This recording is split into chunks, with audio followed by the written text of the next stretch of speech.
Sending data. Now it's possible that I had to reset it.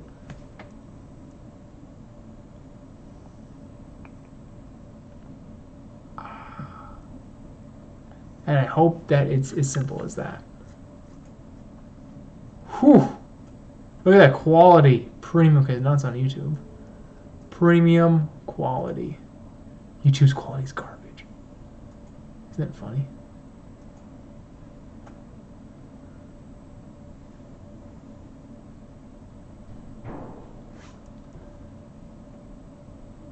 Okay. So. Now, if I...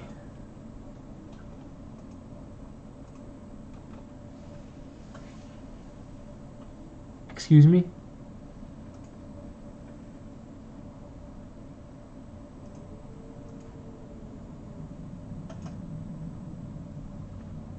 Huh?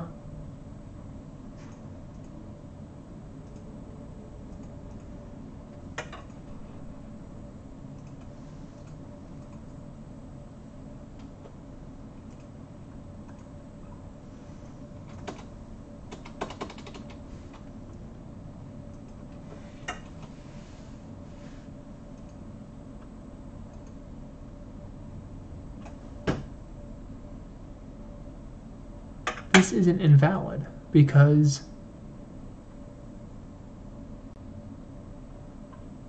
live now, like what does it want? Delete that thing. YouTube link here, right click video.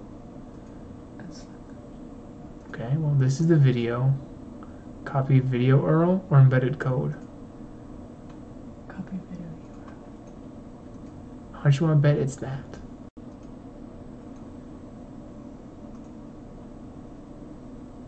Oh, look! Now it might not have the... Looks like it doesn't have the www. Maybe that's the difference. Jeez. Wow, would you look at this?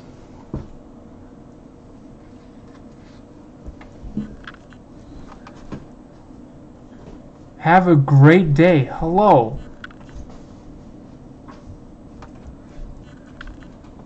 Hello. I was making coffee again. I need to pick me up. That's what I need.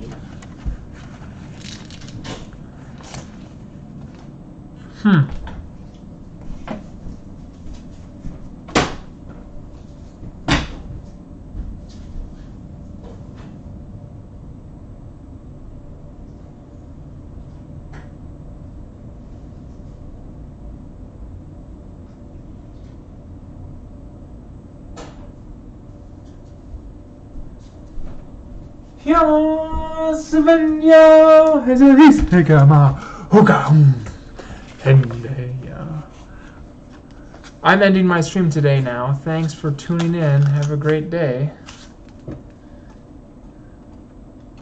Have a nice day. Huh.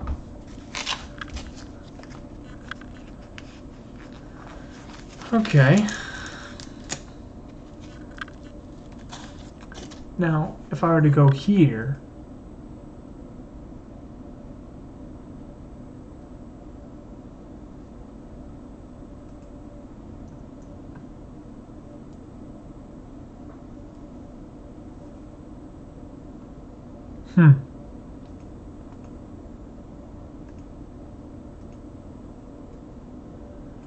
interesting.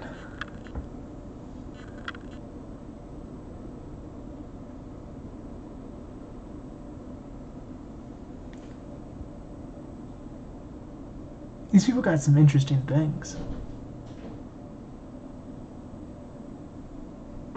Huh. Well then.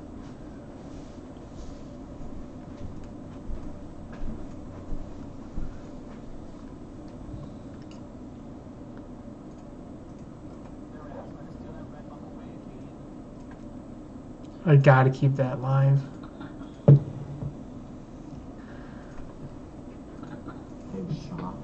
transformation through wardrobe. The main and story. As a costume designer, sometimes we're more like psychologists, figuring out our characters, where they would shop, what kind of clothes they would wear, how messy or neat they were, where their station in life, and basically we set the time and the place with our costumes. The first step to designing a great costume is understanding the script. For each character to feel believable, you have to consider everything about that character when designing their wardrobe. Where Gotcha. their financial situation, how fashionably conscious they are, and not to mention the specific context of each scene. Princess Anne in Roman Holiday should be wearing something elegant while fulfilling her royal duties, and something rather dressed down while incognito in Rome. This is what we call transformation through wardrobe. The main things that I want to be very good and explain to you that fashion is not the primary thing, the primary effort in motion pictures. Is to tell the story. A good costume designer knows how to analyze a screenplay much like an actor would, to get inside the head of the character, to develop an understanding of the world that that character belongs to, and to design the wardrobe accordingly. After a thorough reading of the script, the costume designer will begin conversations with the director. Each director will have their own unique vision for any given project, and it's that vision that every crew member on the film should be working towards. It is a true collaboration in that we're all reading the same script, and screenplay has clues, but then you have to have a conversation with them, and not just and a lot of conversation with them, because it's the director's movie, right? Maybe not a novel, but it's the director's movie. Those conversations are crucial to understanding what themes are going to be explored, the transformations the character may go through, and how the costume should reflect that. How color can be used to subtly imply a character's pride in their heritage and subsequent journey to a new country, or how it can show us that a character has fallen in love, or to show us that a character has fallen out of it. A costume can show us a character following in his father's footsteps. Did you notice that? Fallen out of it. A costume can show us a Did you character notice falling this? What about it? It's the same thing. Clothing or? Yeah. You see that? He's becoming Ned. in his father's footsteps. A character's descent into a criminal underworld where moral lines become increasingly blurred, or foreshadow a character's affinity for pretty things. There is something about him that is slightly vain, that little neckerchief that he wears.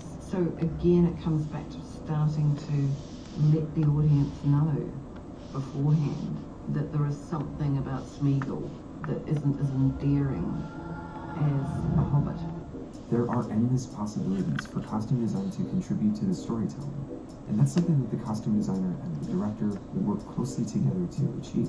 Once the vision has been established, the costume designer will often enter the research phase, an essential part of the process that doesn't just apply to a period piece, but even something like fantasy or sci-fi, because more often than not, you're pulling from real-world examples to influence your design. But even a contemporary piece still necessitates research to understand the culture or economy of any given setting and the characters that exist within.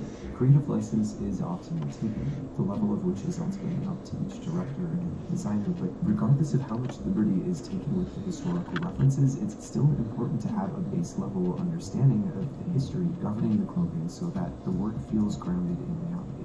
That was some bad Every CG design though. choice has a practical function. Oh, jeez. Defining the aesthetic. Understanding why something is designed a certain way allows a designer to create a costume that feels convincing within its narrative.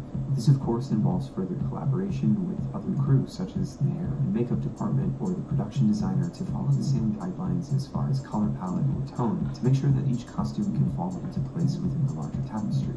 Before any design is manufactured, it starts as a sketch. Not only does this allow for quick changes if a certain fabric or color isn't working with the rest of the crew's designs, but most importantly, it saves the entire production valuable time and money. It also gives the costume designer the opportunity to explore the best options based on things like budget, the specific actor, or a costume's functionality. Say, designing an outfit that can cover the stunt rigging for Neo in The Matrix. But whatever criteria may be influencing different designs, design decisions, I think the most important thing to realize about costume design is that everything you see a character wearing, from the lead actors to the background extras, is designed. Nothing is random. Everything in the frame is designed to tell one story. The reason that everything is designed is because in film, everything matters. With a camera, you can zoom in and get close to every single part of the human body, and you can tell if a shirt has been pressed or not pressed. You can tell if shoes are cared for or neglected. You know, all of these little things that help give the audience clues about who the character is. Is that? Sketches have been I don't know what movie that is. In fact, that's a movie that that was popular. Can be pulled from a shelf or rack, but the vast majority of costumes have to be manufactured to maintain continuity. All of these clothes are manufactured. Okay, designed and manufactured. Why? Fight Club. So many fights, right? You could not just buy a piece, you had to have Doubles, triples, quadruples, right? This is the thing most people also don't realize, that the clothes don't deteriorate through the course of making a movie. Every scene in which they're deteriorated is a separate piece. The scale of the production is entirely based on the size of the budget and what's needed for each film, but it's not unusual to have hundreds of people working on costumes for any given project. Expert tailors, cobblers, blacksmiths, tanners will all come together to craft the costumes that you see on screen. And for a film like Ben-Hur, that involved creating thousands of costumes that were all researched and designed for every single background actor, even if they only appear for a few frames. 2 crew members at Weta Workshop famously lost their fingerprints after making the chainmail for all of the different suits of armor required for the films, which had around 13,000 rings per suit. But it's that dedication to the craft, to getting... They lost their fingerprints? Perfect criminals. Costumes help to tell us something about a character and the world they inhabit. They aid the actor in the transformation process and help them to deliver their best performance. They become important pieces of iconography surrounding any classic character whose outfit is often the most recognizable part about that character. The costumes that stick in your mind are the ones that the character has inhabited and the character has really come alive in. My God. Classic Hal, right?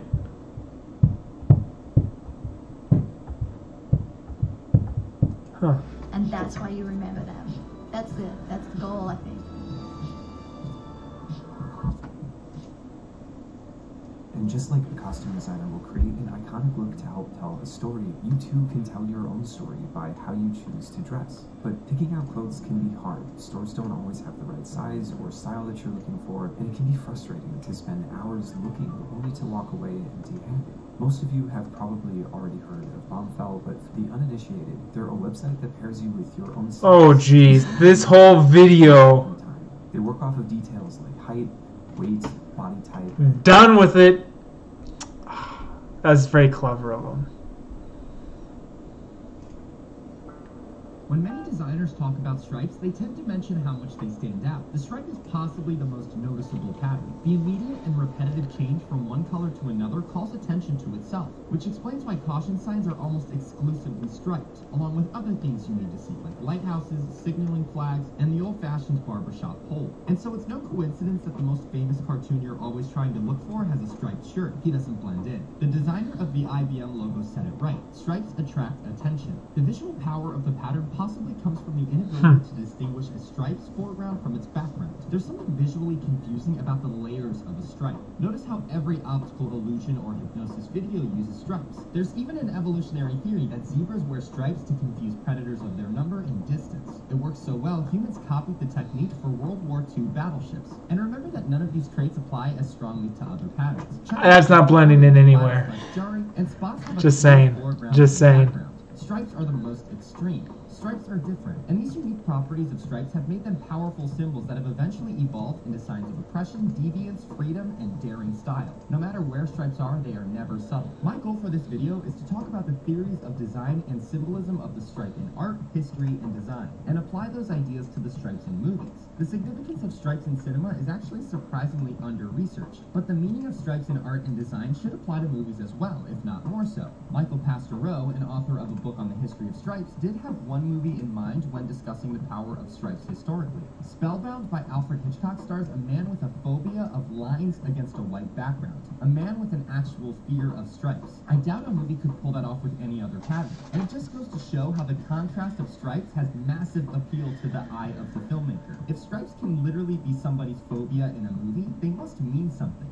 But I'm getting ahead of myself. Historically, the natural properties of stripes gave them symbolic meaning in Western Europe, and their power at that time can't be underestimated. When a stripe-wearing Catholic religious group came to Europe from the Crusader states in the 12th century, they were ridiculed for how they were dressed, to the point that Pope Alexander IV banned all clergymen from wearing stripes. In the Middle Ages, when the type of clothing always indicated your social status, stripes pointed out the deviance of society, anybody who wasn't an honest citizen. In art, striped people are more often than not the jesters, prostitutes, executioners, or traitors. In a 12th century painting, God gives Adam and Eve a striped garment before they are expelled from paradise. In this case, the striped garment? committed acts of shame and sin. Similarly, the striped bedding in this 14th century French painting shows the immorality of what they're doing. In an era where what you wore was a clear indication of your social status, the flashiness of the stripe meant you were a social deviant, and its meaning was taken very seriously. It was often even associated with monsters and the devil. This traditional perception of stripes made its way into the movies. Many deviant women in film have worn stripes. Maybe the most convincing example is how the Wicked Witch of the East is distinguished only by her boldly striped black and white stockings. That same year, Dallas in Stagecoach has a similar striped moment, and she's a prostitute in the movie.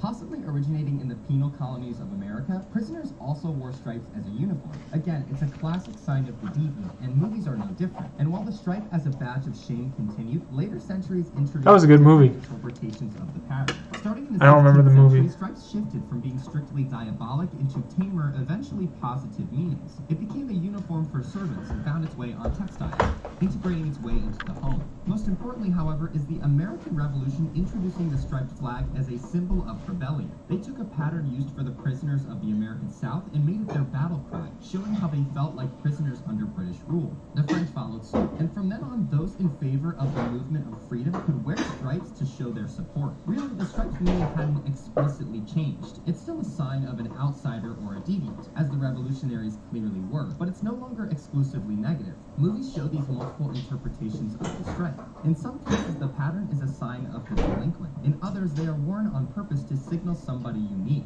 The dual meaning of stripes even shows itself in nature. A study of stripes in 2015 mentioned how many animals use them as a warning to signal an unpleasant consequence of an attack, while others use stripes to attract attention from a potential mate. So stripes can be equally good or bad. American cinema in the 1950s showed the rebellious meaning of the stripe coming to the big screen, with many high-profile actors wearing the Breton stripe in movies directed at teens and young adults, all worn by characters who don't follow the status quo. This movement also spread to artists, philosophers, and the Ramones. So with stripes also being worn as a point of pride, we see people using stripes to stand out on purpose. This needs some, like, sugar or something. Gangsters actually wore pinstripes in real life, and that style made its way into the movies. Gangsters' outfits commonly have stripes to look flashy as they flaunt their wealth and status, to the point that some of them are tasteless. For the most crooked, over-the-top male characters, notice how crazy the stripes become. The kind of stripe also matters. Long, thick stripes seem to go to the flashy characters, but thin, sleek stripes look more fashionable. You could make the argument that filmmakers use bold stripes on businessmen to make them seem more crooked,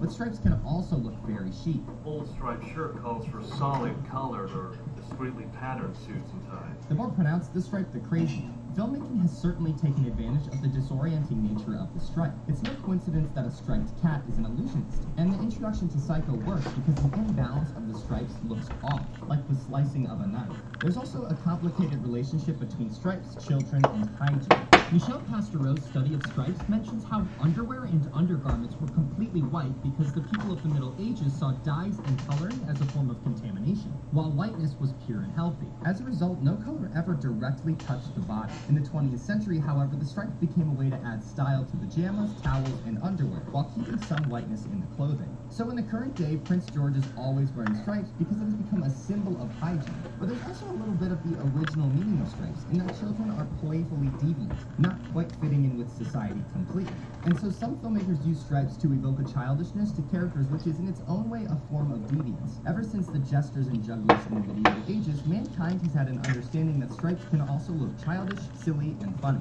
Now, I'm not saying that all of the stripes done in movies were done with knowledge of the stripes' history. It's actually the opposite. Nobody had even considered the meaning or history of stripes until the last decade or so. What I'm trying to say is the design of the stripe naturally causes it to stand out. And so it makes sense that in movies where wardrobe is meticulously chosen, filmmakers subconsciously or consciously used that extreme change from one... Man, look at that style. I had no idea the style was like that. Jeez. Evil, or they're a rebellious teen. Either way, the stripes help show they are a deviant from the status quo in some way. And movies understand this dual meaning.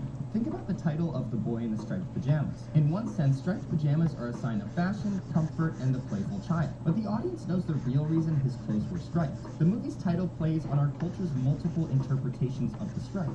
Juno is perhaps the most complicated and effective use of stripes I've seen in the You ever movie. seen Juno? It's the pattern Juno wears most often, and it became her symbol in the trailers and poster art. It fits her character perfectly. She's playful, childish, and stands out with her sharp, over-the-top dialogue. But she's also a deviant as a pregnant teenager. She self-identifies as rebellious and has unconventional taste in music and style. She commands attention, both good and bad, and the stripes are the perfect companion to her character.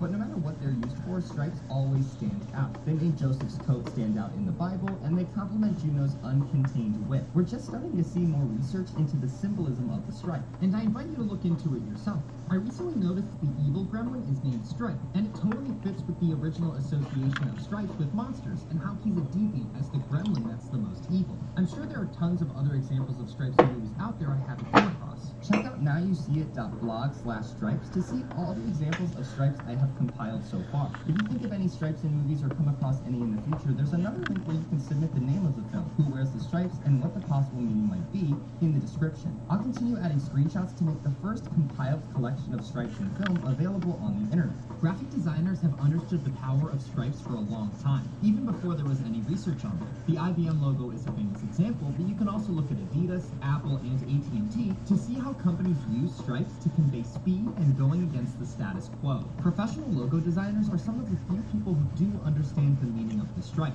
One of the premier logo designers in the business currently is Aaron Draplin, a designer for Nike, Ford, and even the Obama administration. If you want to learn the secrets of great logo design, you can sign up for his class on Skillshare. Skillshare has over 20,000 classes. God, this guy's so good at incorporating stuff. Jeez.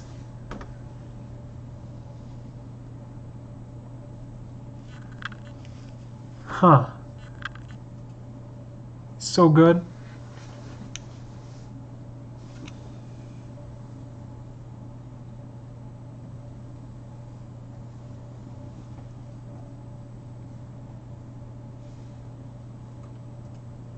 I don't think that men need to not cry. I just don't think you need to cry at every single thing that bothers you. I don't think you need to cry because someone called you a name. This is when men often cry. Mug clubs for closers. I want to kind of warn people before, usually these closing segments are I guess, uplifting or helpful.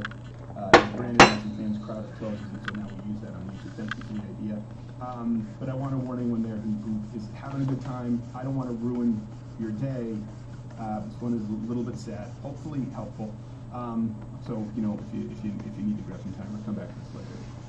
3, 2, there you go. I know I talked about this on social media this week. That Hopper, of course, who you know, and Hopper was diagnosed with cancer, lymphoma cancer. So it's been a very hard week for us. It is, listen, here's the thing. I've debated I've gone back and forth whether I should even talk about this. We don't know. He could live a longer time. He's a 10-year-old dog, and he may not. Depends on how he responds to treatment. Depends on how aggressive it is. And it was a real roller coaster ride because we got this on Friday, this news, and then we went to the oncologist, and they said, hey, we actually don't think that's what it is. And so we felt so good, like a weight was lifted, and then we found out yesterday that is what it was. And they said maybe it's not the fast-moving cancer, and it is the fast-moving lymphoma cancer. And I know it's always a cop-out when people try to talk about it. And I just want to talk about things so people don't feel alone. but I do know with millions of listeners out there, people are tuning in. They're probably people going through a similar situation. I want to be clear about something here. I know that a man for whom the hardest thing they've ever experienced is their dog with cancer has lived a charmed life. It's not lost on me, okay? I want to make sure that I understand that. I'm not equivocating. Losing a dog. And by the way, he may not. We don't know what's going to happen. We don't know how long he's going to be here. But I did feel that since he's been an active part of the show, that I owed it to you to talk about this now. And when it does happen, when he's not with us anymore, we're not going to do another clothing segment on this. I wanted to talk about this now so that you didn't feel lied to. Because I know that Hopper up there is 20, 30,000 followers on Twitter. We don't even know who runs the account. And by the way, whoever runs the Hopper accounts out there, obviously, when so other people created Twitter for the dog. And I close it down because I don't want to have to look at that. So I understand that someone who's been through something like this, saying it's the hardest thing that they've been through. They've lived a very charmed life. This has absolutely been the hardest thing that I've ever experienced. I try to be honest as I can with you. These last 2 years have been some of the hardest in my life. And this is the hardest thing I've been through. I've lost relatives. I've lost friends. I've had friends who were taken too young. I know this doesn't compare to losing children. My dad had melanoma, and I know it doesn't mean that I don't love my father more. It doesn't mean that I understand the value of human life is greater than a dog. That's not it. But Hopper is outside of my life. The living being on this earth that I gave more of myself to than any other person on this planet.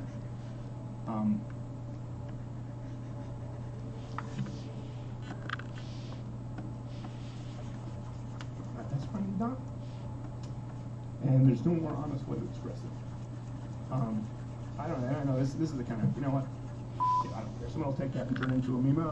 See, I'll walk away from this before I ever actually have to feel ashamed of the fact that I'm emotional over losing a good friend. And I know it'll be next man. I know that'll turn into a meme. Whatever. And I've talked about this. I don't think that men need to not cry. I just don't think you need to cry at every single thing that bothers you. I don't think you need to cry because someone called you a name. This is when men often cry.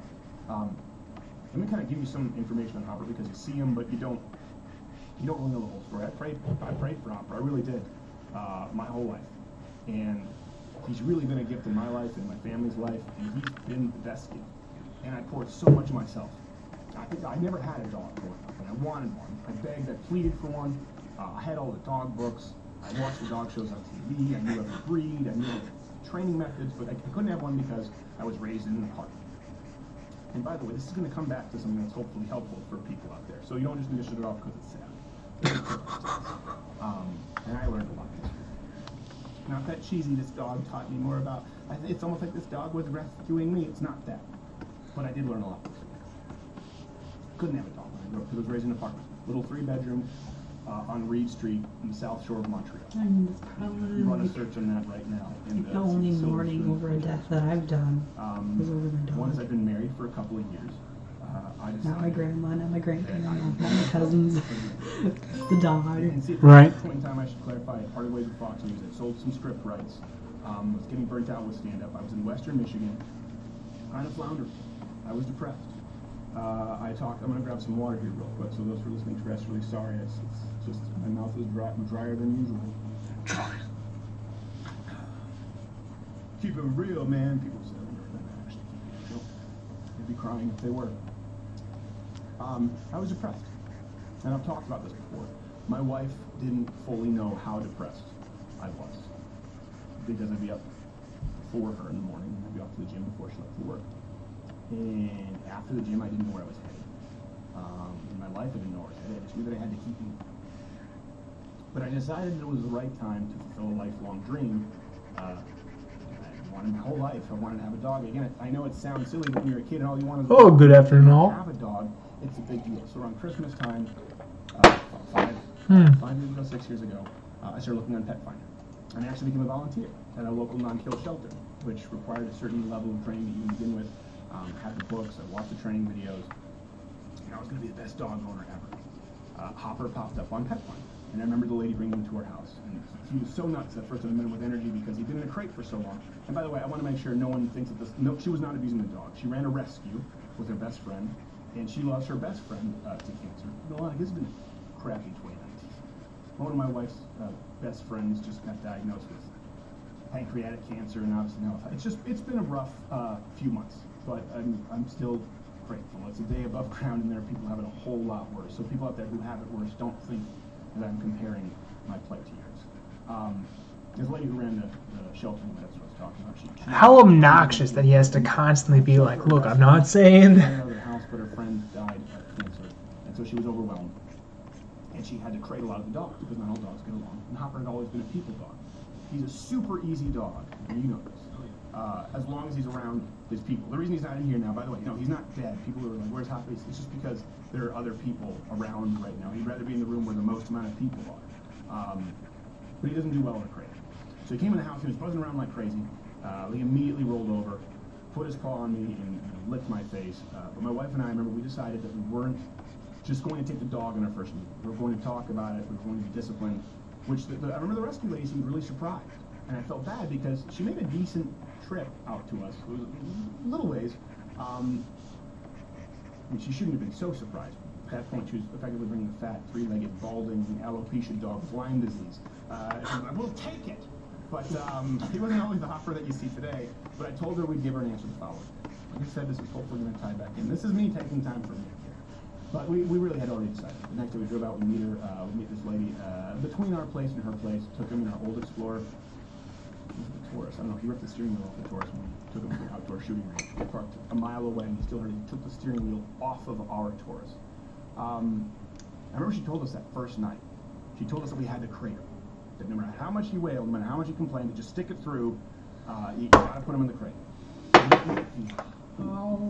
This dog howled. I came down the next morning to find the crate. It looked like the shark cage in Jaws, apart by the real shark. They inserted documentary film footage in that. It's broken down. He'd thrown up. He pooped in there. And my wife and I were actually on our way to the Rite Aid for earplugs to prepare for the next night. Oh, we gotta stick this through. When we came back, we realized that we hadn't crated him. But he was just sleeping in his bed. Fine. So maybe he doesn't need it. So we went to church. Came back, was in his bed. Didn't so much as nibble a shoelace. Went to go see Captain America. I don't remember which one it was at that point. Came back, same. And we've never really had a problem with him ever since. We haven't had to crate. He got into the trash every now and then. That's because my wife left a Slim Jim on the top of the trash at one point, and it was open, and so he just thought, oh, the trash is the place I go for Slim Jims. If it's on the top, you just pull it to stanza. But it is funny because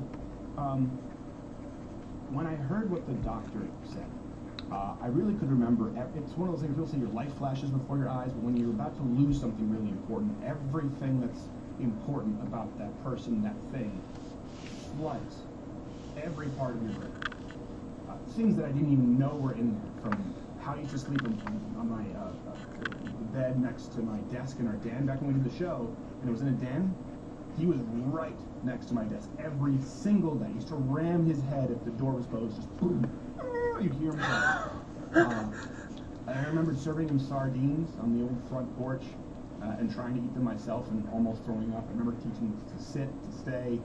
And I remember taking them to run out by the old East Grand Rapids High School track, taking him up north for the first time. And particularly, I remember that second night, after the first night with the crate, I remember him just falling asleep in my wife's arms on the futon, like he'd known her his whole life. And he's done it ever since. And I had to be on a schedule for him. I had to live for something else who was completely dependent on me. And that's why I think this is so hard, because he can't tell us, that he's in pain. That's what's so hard. You have to make a decision out of wanting to avoid cruelty, and sometimes you have to make a decision that is to end the life of someone or something you care so much about. But at this point, I remember it gave me a purpose. It made me more of an adult. And Hopper made me happy. He makes me really happy. And sometimes in life, you can picture flashpoint moments that cut deeper than you ever felt. In that moment, those words are burned into your memory, etched into the walls of your soul forever. And when we found the news, I remember my wife tearing up, and she said, I just wanted to bottle everything up about Hopper that there is and just carry it.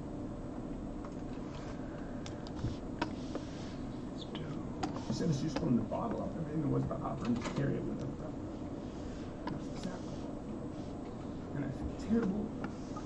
There's nothing I can do about it. That's something that's terrible. I talk about toxic masculinity. Listen, it doesn't come from having to prove myself. It comes from loving my wife, from trying to provide for my wife, from wanting to burden that pain in my wife, because we're called to do that. As men, as Christians, as believers in God, yet believers in Christ, it's really painful, not just losing your best friend, but knowing how much pain your life is in.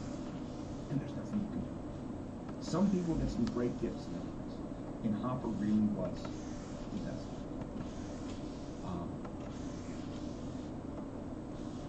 I can talk about this a little bit. You know, everyone always says their dog is special, and I'm sure that's true to an extent. But believe me when I say that Hopper really is special. He changed lives. And I say people like, oh, I miss my dog. It's just a dog that's, you know, crapping around the house, and they have no relationship with. There's no peace in the house. No, Hopper he changed lives. I don't just mean that in the sense that, oh, he changed our lives, or he brought love into the house. He changed people's lives. Ask anyone on the team. He's probably changed a lot of your lives. Ask anyone who's come to visit. People who don't even like dogs love Hopper. My aunt, who was terrified of dogs, loved Hopper. Wanted to get a dog because of Hopper. Kids who were terrified of dogs loved Hopper. He didn't always love them back. That's the one. What? You're feeling emotional? He's just kind of going on about it. He's almost done. He's almost done. But you're right. Is there like audio on those streams? Or? On these? Well, I could turn them on. Let's see what. See what this guy's doing. Nothing. I don't hear anything on there. Well, this one.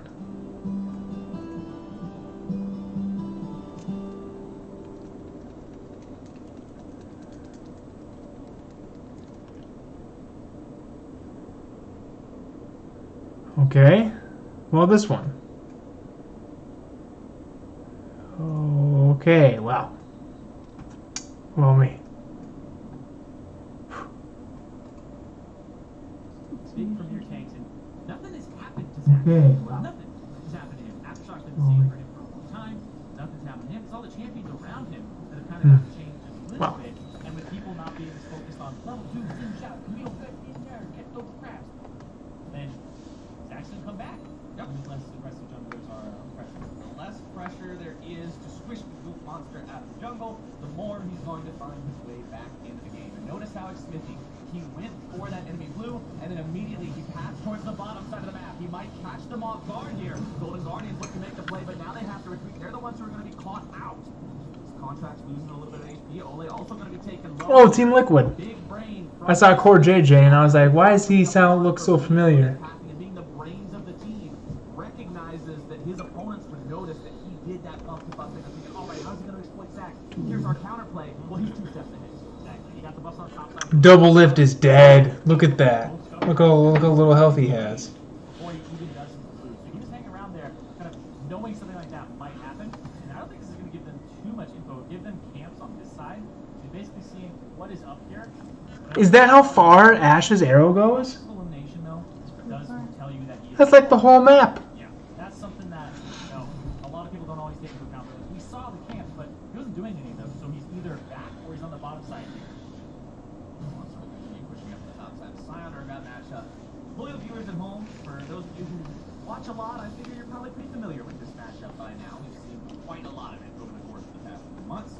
Frog and farming up here in the mid lane on this Anivia. Remember, Anivia pre-6 and Anivia post-6 are very different laning experiences in terms of how she's going to handle things. If you were playing right now, you are expecting to see Frog get shoved in and beat up early. Yeah, I'm very interested in his build because following a lot of, you know, his old stuff, it was you usually put multiple points into the queue early because it double taps in waves.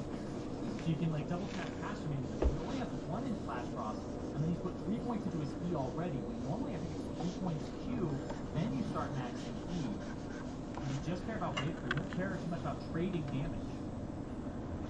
See how that works out for him. Of course, it does mean he is going to have more burst potential to the double damage on the E should it come in. So maybe they are looking to make that happen here. Contracts can find the opportunity to make the thing happen once again. So we can see contracts hanging around that middle part of the map, and Frog is saying, no, I don't have the help, I don't have the mana, we can't do anything on this one.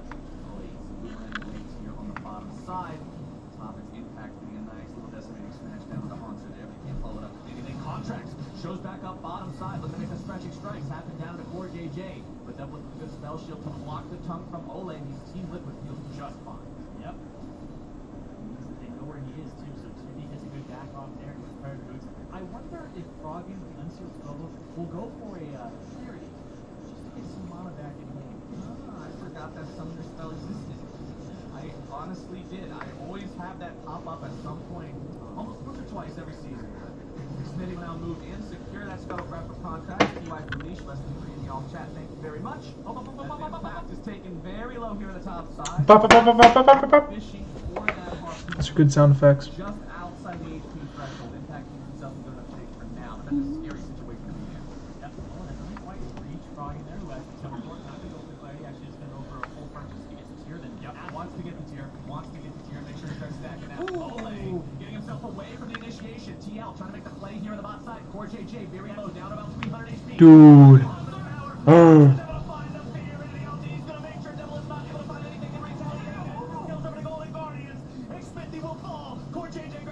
He canceled his auto. Sure, Haunter goes down, but they get so much off that, and they might get a turret plate on top of it very early on. Double it has to actually be able to wait for this. Does have much mana? We'll see. He's going for a back here. He does. That means they do see that plate over. I think a lot of this too is just the difference in the backs. Definitely has a Bilgewater Cutlass right now. Double it just has a Doran's blade. He doesn't do much damage. You see, he kind of just tickles him right there. And definitely was able to use the active there for some extra damage. Slow. And then Haunter comes in. Perfect time to get the grinder on. And Xfinity kind of just shows up and gets dropped right away. Well coordinated there by Golden Guardians to come out on top in that one. They still enjoy a slight gold lead for themselves. One of the kills did go over onto your carry indefinitely on that Ash. You mentioned the Bilgewater Cutlass. Means we're looking at the Blade of the Ruined King coming out as the first item here for Ash. Provides the extra life steal, the extra kiting. There as well. Froggen getting some good damage down onto Xfinity. The wall not quite going to find him. I forgot all about Anivia getting that visual upgrade as well, because you just don't see the champion very often. And damn, does that wall work nice now. She has a visual. She got a visual upgrade. That looks like a little belt. Yeah. Oh, I guess she did, didn't she? Yeah, it's really cool. I was thinking about it. Well, Malphite. I think Cillian and Anivia are like two most frustrating champions to play against in the game. Just has so much in terms of zone control, and you feel like you got him, but you really don't. So we'll see what happens here. Contracts. He goes for a gank here on the Jensen. Still has his flash. Now just back to chicken farming. Froggen seems like he's good with that blue buff. All settled. And hey, it's a jungler that doesn't need blue. I remember thinking about how Jensen has been talking about in the past from previous teammates. Like, Jensen likes to have a lot of attention. He likes to always feel protected. He likes to always be able to have a lot of resources devoted to him in mid lane. And when you're up against a Zac, that becomes more difficult to know because the normal amount of wards are not going to Oh, snap. Nah, it's warded though. back down towards the bottom side and find himself in something control simply remove. Yeah. I feel like this is going to be a bottom-focused game because top side, it's the Sound Berserker, guys. Just let him have it. Kind of their way. Anivia mid, hell no, I'm not going there. Bottom side, going scrambled eggs. No, I do love scrambled eggs. What? Anivia. No. But right here, definitely range advantage over double lift. CS advantage, 20 CS up over double lift. Definitely also has an advantage here. What is it? I feel as though the age range the contracts will have and the lack of escapes that are there for JJ, it puts him in a very risky position, and he's going to be stuck in bottom lane where there's going to be constant ganks, and if you try to gank them, they just escape. Ganking Anivia, no. Ganking for a bottom lane that has a strong tank, that's also something that's difficult to do. Well, he wants to go up, find the lick, but he will not land it onto the lift. He keeps a single auto attack from Death, returning with the boomerang blade. We talked about it before, where Golden Guardians is this team of kind of misfit players that got picked off of teams, picked up almost like Island Misfit Toys type thing. Oh, nice sidestep from Xfinity, getting himself away from the arrow, but he's still going to be in trouble here. A very nicely done stopwatch to avoid the play. That's what you like to see when you have a player who needs to react in time. Yep, stopwatch damage. Xfinity with the fancy feat there. Juke forward, dodges the arrow, then ends up, oh wait, Ole. They finding himself in a bad spot now. Jensen looking to grab some more damage. Knows that he can't go for the ulti just yet because of the thick skin. Doesn't want to waste any cooldowns unnecessarily there, but he will force Ole back. And that was so well timed from his team. I have got to give credit where credit is. That was really good for me. This guy, he's been doing fantastic all season long. You'll see him play from him, Blacky's play. Here though, he is getting flanked. He doesn't have his body slam anymore. He has the Predator, jukes back down, keeps his options open, hits everybody away, stopwatches, and then whoop, gets the flash as well. Out of contact. So I missed a call from Dad. It'll be a big deal later on when he goes in. I still hate stopwatch, but that's a really cool use of that item. That made you even like it. Yeah, I was even able to accept that as a cool play despite the use of stopwatch involved in it. But bottom side, it's definitely continuing to just farm up here on the Ash, maintaining about that just shy of 20 CS lead over his opponent. Top side, you can see the 25 lead of Monster has been maintained there as well. Almost 1,000 gold up compared to Impact Scion. We didn't see the Urgot winning the matchup this heavily last time around, but this time it's Monster who's making sure Impact knows who's the boss. Exactly. You have to be able to use that advantage as much as possible with the range early on. The Cole allows him to heal off of every shot from his W, and so I really feel like the Sunfire Cape by here from Impact and not the Bramble Vest is going to hurt him because it's not going to cut the healing from the Cole at all. It's not going to return much damage. So he's kind of greeting for a Sunfire Cape here on the side of Impact. Bottom side is Team Liquid. Here comes the play, but Contracts comes in. The cavalry has arrived over the wall, but Ole is still going to be the man who's in the most danger. Pops with his skin, wants to get himself away. Remember, no flash available. Golden Guardians will get him out. Ooh. Now just barely. There has just been a game of inches here. Like that play right there, but even looking back at the Xmithy stopwatch turns on at 10 minutes. It was 10 minutes, 9 seconds when that play happened. It was just barely enough time for him to get that stopwatch online and have the presence of mind to press it at that time too. So it's just been tiny bits here and there. Both these teams went 2-0 last week. They're both climbing those standings, still at the top, of course. But we're talking about the revenge tour for Golden Guardians. Last week, they were able to get Monster's revenge. They weren't able to get Froggy's. This week, this game is Ole trying to get revenge against Team Liquid. Kicks off the team. Poor JJ comes in. Right now, that bottom lane is dominating in terms of going against who he used to be alongside. So you know he has something where he's going, I want to be able to beat Double Lift. I want to be able to beat poor JJ on the best way to be the best is beat the best. And that's what they'll look to do. But right now, we're 13 minutes into this game. We talked about stopwatch timing earlier. I'm going to go ahead and bring up turret plate timing because each side has only managed to take a single plate so far in the mid lane. There's your first neutral objective going down. Team that finds themselves in the cloud break. So not a lot of extra money being made off the turret plates in this game, despite the fact that we've seen Monster pushed up so far on the top side. He just only recently got the first plate up there away from Impact. I don't know who a slower game favors because Team Liquid have a Scion that will scale forever. They have a Cinder that's okay against pushies in the late game. And they have a Sivir, which, you know, meme of 6-sided win condition. But in Golden Guardians, they have an Anivia. They have an Ashe. And Contracts now has himself Xmithy bearing down on him, and he gets himself up the wall with the elastic slingshot. Shelly gets mad and rams her head into the wall because whatever he does. Nope. Alright, now she's looking around. Where did you go? I could have swore I headbutted you.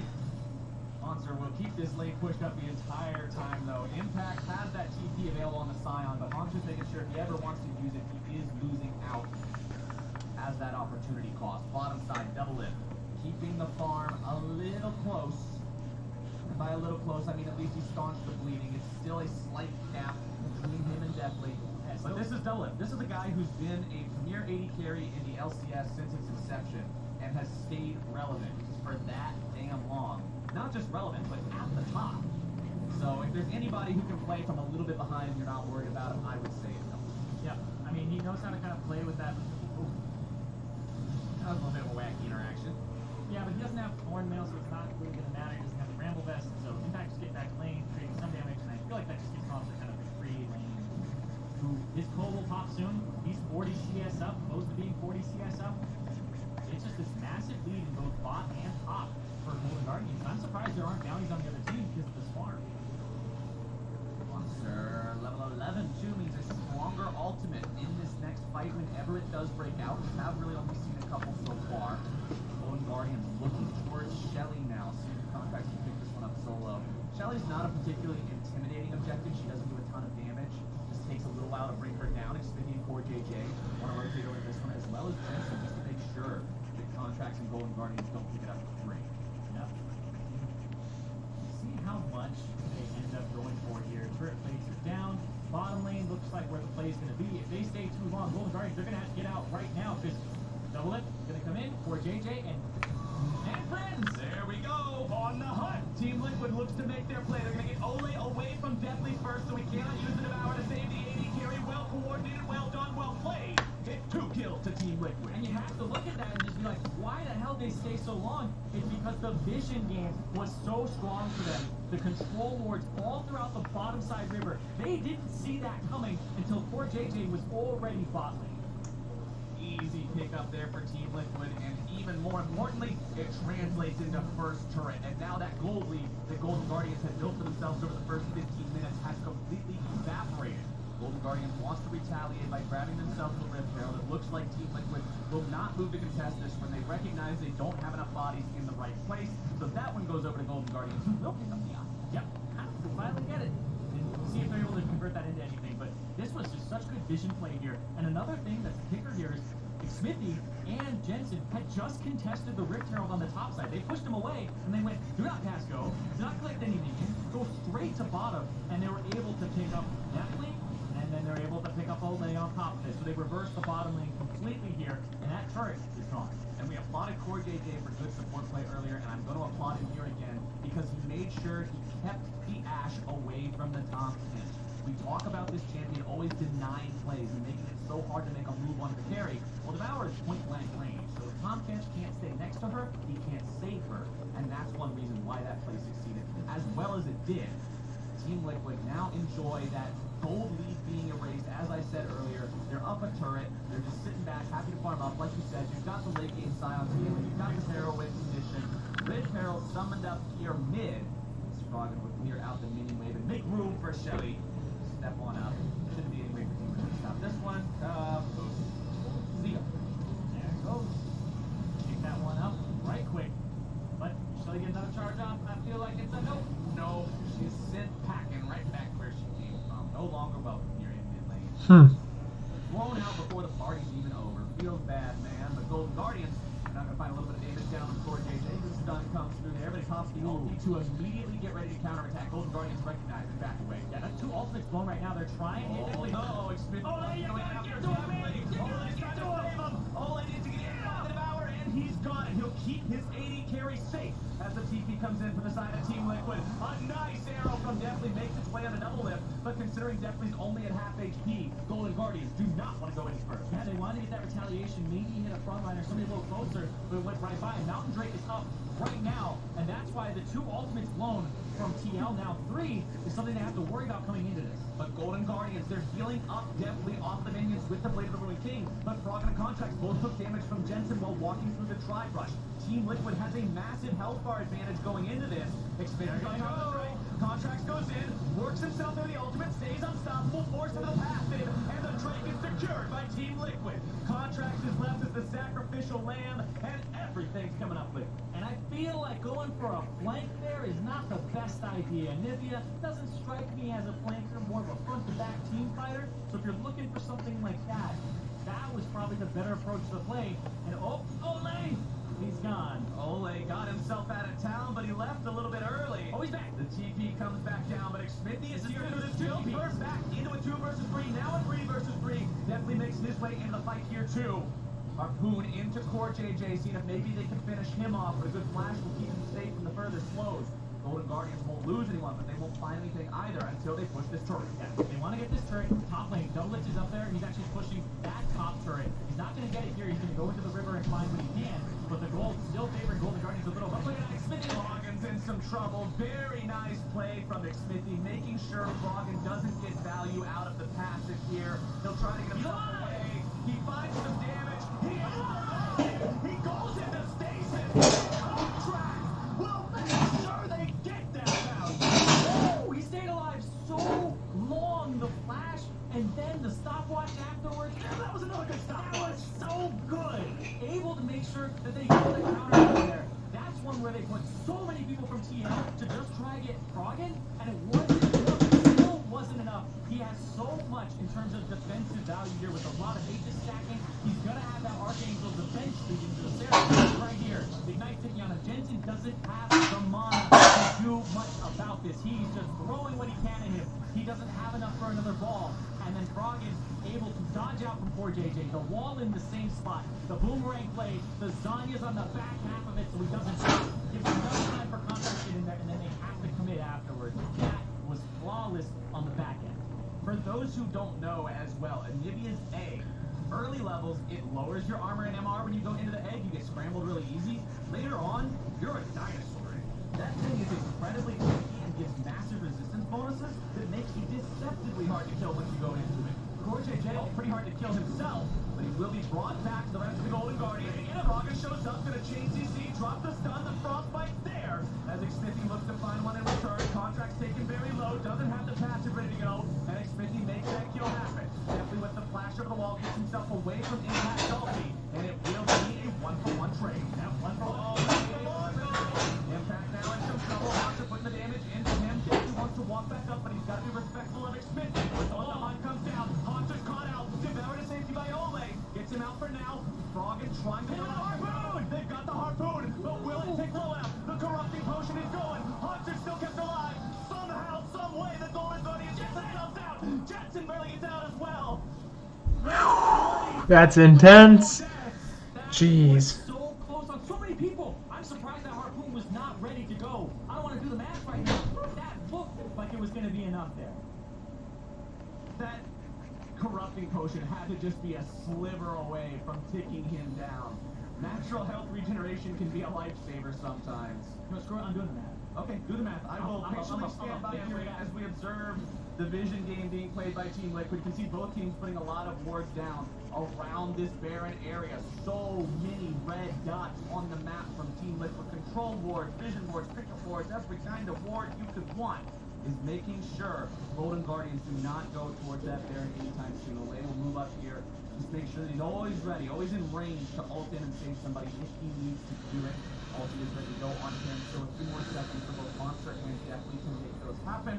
Impact still needs to get his back up as well. Same for Double. I believe Zyrene is now ready with the max update. Yep.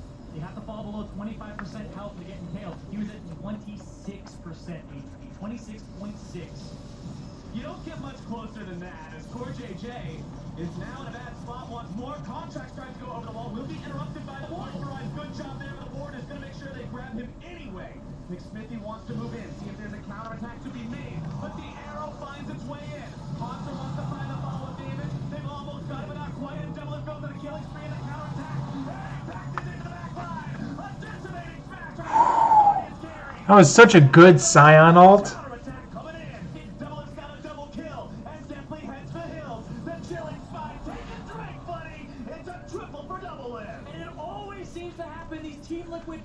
When it looks like things are dire.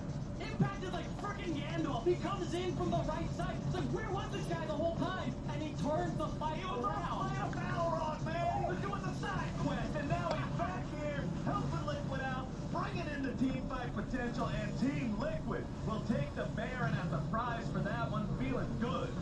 Whew. And Team Liquid, this was a nail biter up until this point. Froggen gets the pick right there on the core JJ, gets the wall down, forced him to go around. The ultimate comes out, and then you look at where the map is situated. Look at the mini-map. Urgot's coming in from the flank. All right, so as soon as Urgot gets here, they want to turn on Xmithy. There's the arrow. He gets a little bit further away. They get the stun on him, but then it's Contracts who ends up dying, and boom! Deja vu! Right in the back line. Impact gets the stun, gets the knockup, kills Froggen, delays Ole enough, and forces Deathly to flash to boot, which means there is no escaping this second half of the fight. So, see you later. Team Liquid tells the Golden Guardians to clean up that fight. And now, Team Liquid has only taken a single turret, Zyrene. That means there is a ton of standing gold on Summoner's Rift for this team to collect. Look at the damage in the last team fight. Yeah, Froggen's up there on the board. He's got some numbers. Where's everybody else's numbers? No numbers, Zyrene. I don't see enough numbers. Oh boy, but now you're seeing Double Lip with so much gold in his pocket. He was down 20 CS. He is now completely even in the CS department. 5-0-1-5. I was going to say the 5-0-5 adds a bit to it as well. Yep. Impact finds himself in a bit of a rough spot. Very tanky though, so not going to be dead just yet. And Haunter can't move in front to stop him from ulting away. So Team Liquid will not lose their top laner there. They'll continue pressuring the mid lane here with Smithy and Jensen. Double rotates over for a couple of auto attacks. Wall thrown out. Froggen has to be careful to not eat too much damage coming in from Jello. Nice catch! That one's going to be huge! As he goes in the grind, the touchdown comes out, and that's 2 for Golden Guardians. Jensen only wants to get himself away from the arrow. Jensen will try to get himself away, but Ole is coming around and he wants something, but he will not chase further. He knows he can't do it alone. But now Golden Guardians have found themselves in a 5 versus 3 for the next 30 seconds, and Drake will be what they take. And that was one where Impact, he's the one who runs away. He's the one who backs with the Baron buff after getting caught on the bottom side. So they say it's time to initiate. 5v4 for Golden Guardians. That's when he's slaying the ball wrong. You can't go during that time. No. You've got to make sure it's a bit more coordinated than that one. Let's take another look at the replay here. Yeah, they already forced out Impact on the bottom side. He has teleport, but right here, it's already made connection. That was so close. He used the QSS as well. The QSS, the heal, the flash. Nothing is going to It's too bad. The trail off from that as well. They almost got more. That bounty went over to Haunter. Haunter 3-1. Now he's a bounty himself with that 700 gold. But that was massive with the catch there. And whether it's a big Scion flank or a stopwatch that just makes you stop and appreciate it, make sure you tweet us at LOL Esports with your big plays. Hashtag LCS big plays. Let us know Big plays. what the biggest, most defining moment of the game, because we have already seen quite a few of those here this time around. Team Liquid, 20 seconds left in that Baron power play, plus 1,300 gold. That's all right, but it's not what I was expecting, considering what I said about the standing gold. And the big reason for that is it was quite a punish coming out from the side of Golden Guardians. Doubleth had a 950 gold bounty when he was caught, which is quite a lot into your opponent's pockets. Yep. And went over to Haunter, so he's the one who's going to be rolling in the dough right now. But when I look back at that play, Froggen, he's starting to get ranks in his wall. It's level 2 right now. And so as he ranks that up, you start seeing more of that Anivia experience. That's what makes the good Anivia players separated from the great Anivia players. Because he knows he put it diagonally, exact amount of length he needed, that forced Doubleth up. Right now, it's Shepherd Froggen after that. The Anivia experience I like to call walking around in your friend's house at 3 o'clock in the morning trying to find the bathroom. Because you're just in the dark and you hit a wall when you don't mean to. You hit a wall when you don't mean to. You hit a wall when you don't mean to. Where'd that wall come from? I mean, I don't know. I could have sworn it wasn't there. But that's what Froggen's doing. Very different experiences at friends' house. Friends have houses like mazes. And they have showers like alien spaceships. Yeah, everything's crazy in your friend's house. It's kind of a rule. But anyway, Froggen's at the point where he's going to start building some massive structures in these team fights, and it could very easily catch Liquid out. As Contracts is going to find himself the one who's caught now. Nice JCC juggling him around, getting away with the plastic slingshot. But now does Team Liquid want to make the fight go any further? Impact's already popped the stone plate. Core JJ off the side. There is flash available on both these big playmakers, like Smithy and Core JJ for the side of Team Liquid. Contracts had to use his own flash there. The other 4 are up the side of the Golden Guardians. Smithy coming around from the side. Contracts is the first person he sees, which does make him have to back away. There's your catch down to Haunter. That one could be pretty big. He's tanky, but he's not tanky enough until Ole shows up and gets him out.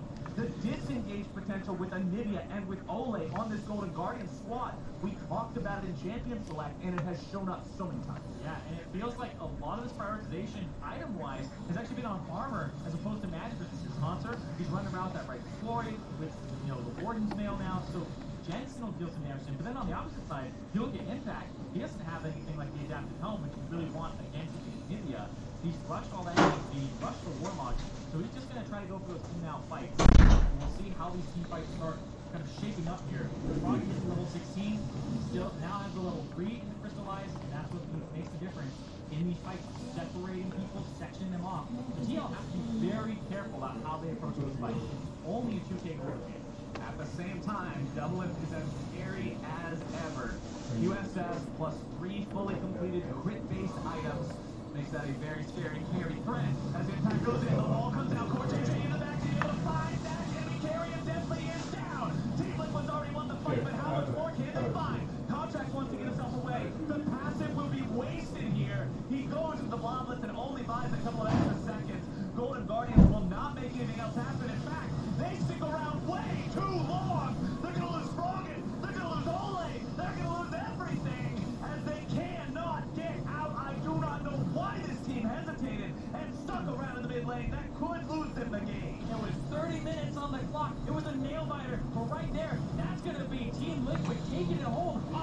Guardians overstaying, no Baron necessary. Team Liquid recognizes this is where you push for the win. This is where you let them know they are not going to reprise that spoiler role from last year. Golden Guardians will fall to Team Liquid 30 minutes into the game. One team fight is all it takes. That flank, that initiation from X50 from Core JJ, it sets things up for Liquid to bring them down. They'll pad the stats a little bit here at the very end of the game. Double it wants a bigger KDA, but Team Liquid also needs that Nexus GG game 31 7-0, the record for Team Liquid as they start day one, week 4, off with a win. And that was another one where Team Liquid, you know, they keep having this almost like anime plot armor halfway through the game. It looks dire. How is the hero gonna make it out? Well, Deus Ex Machina happens. Something allows them to win the game. Flashes behind you, nothing personnel, kid. See ya. Just core GG, man. Just core GG things. That was... And Golden Guardians, I've got to criticize them for staying around like they did in the mid lane. As soon as Deathly's gone, the team fight's lost. Contracts is picked off. There's nothing the rest can do to save them. It looks like they're trying to find a return kill, but you're not going to make that happen, and then everyone just dies, and you lose the game right there. And I have to say, there's so much for Team Liquid that they did right in there, because every time they engaged, it felt like Golden Guardians were like Terran, and these guys were the Zerg. Every angle was being, there was just pressure, there was oppression. They had 4JJ from the left, they had Impact from the right, they had X50 coming at from different angles.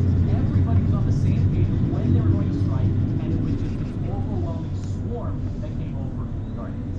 It was a bit of a slow start, but the win happened rather explosively, and for more on Team Liquid making it 7 in a row, let's hear from the State Farm analyst.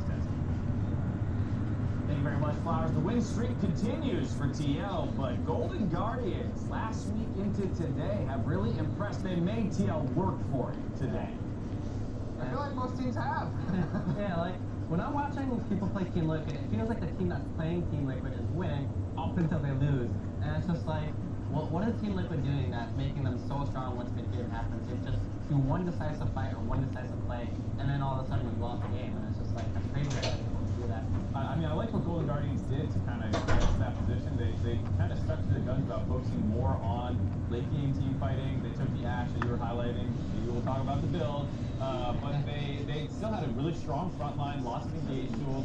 Froggen pulled out another pocket pick that's unique to him, and you could see that people were unfamiliar with how much damage he was going to do. One time getting some flashing away when he really didn't need to, but they had a really solid comp with a lot of offense. Yeah, like they said in the interview, I was like, we're going to play what we think is strong and stay true to our style. And that's what they very much did so. Let's take a look at the early game, though. A lot of focus around the bot lane, as we had, tanky members for both sides of the team. We want to get those 80 carries ahead so they can shred in the late game.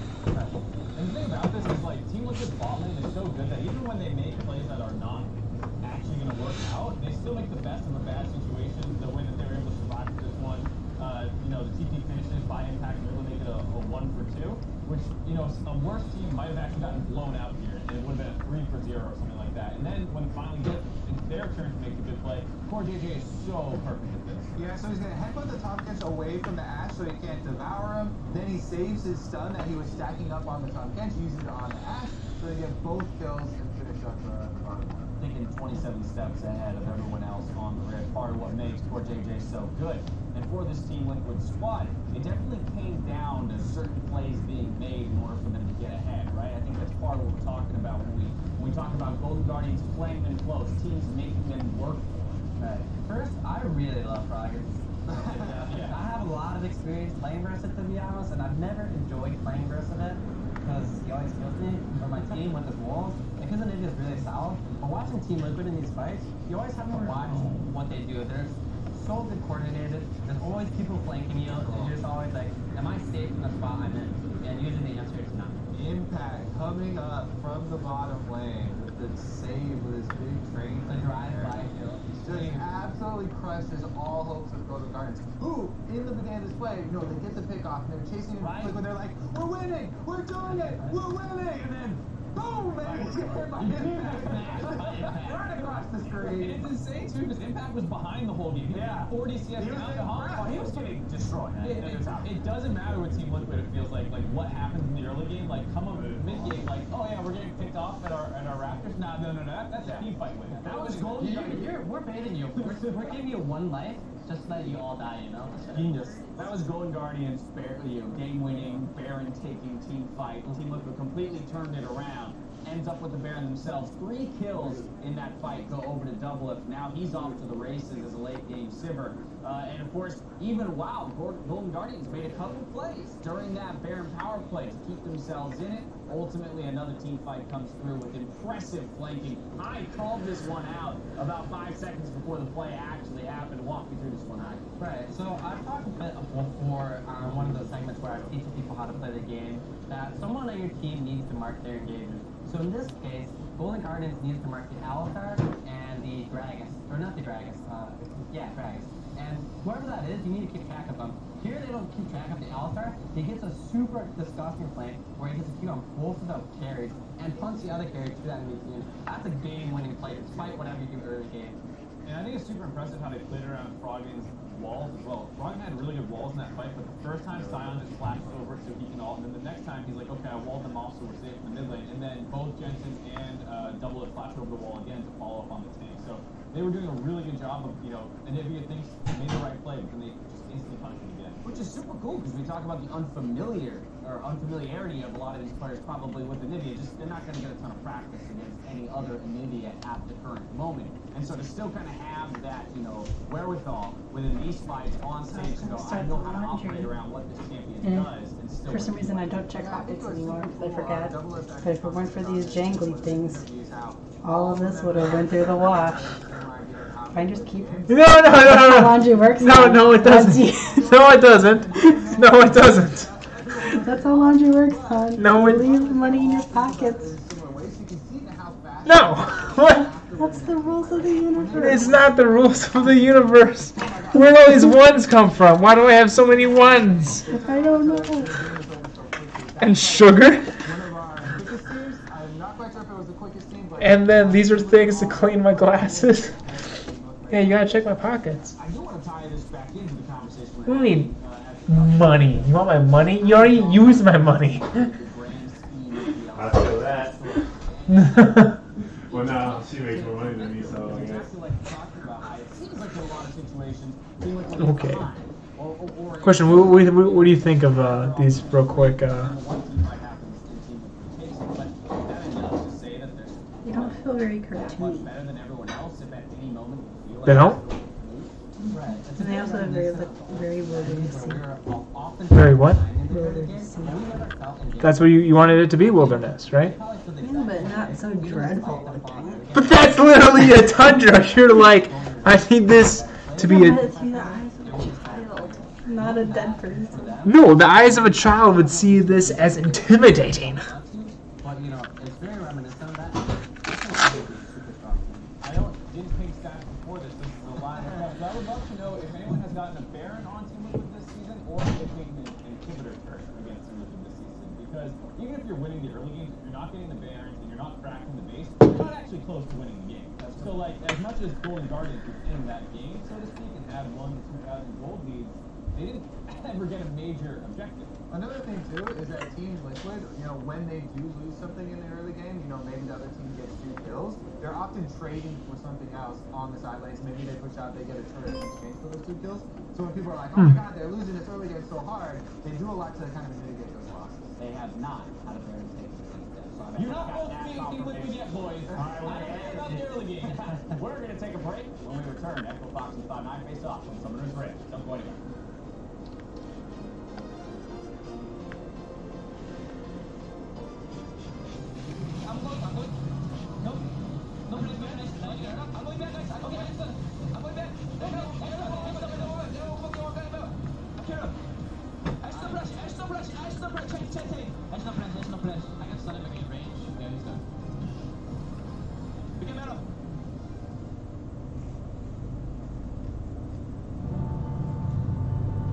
What?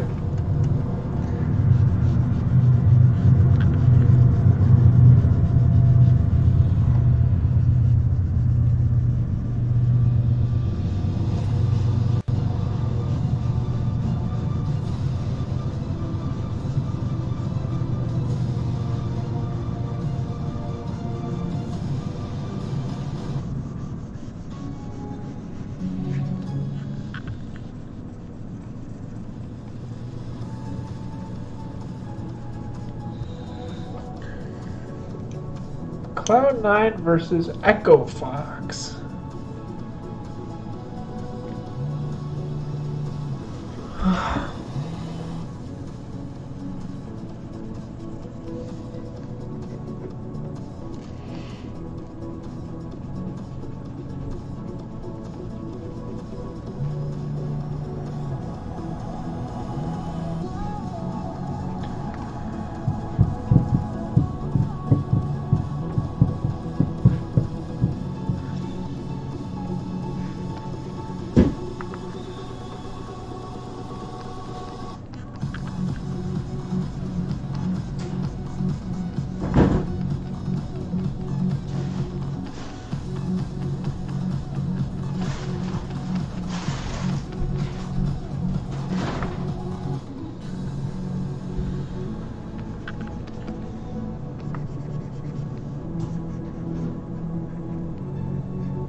How are these thumbnails looking?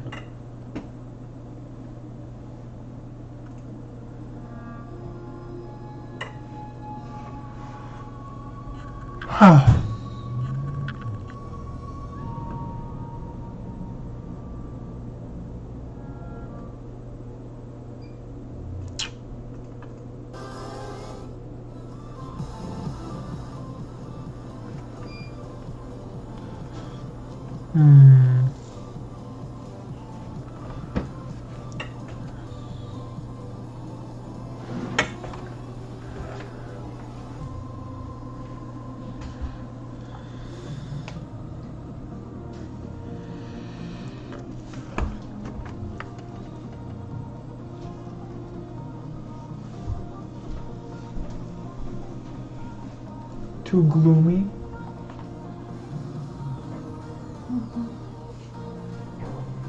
Well, it gives me an idea so I can start doing mine.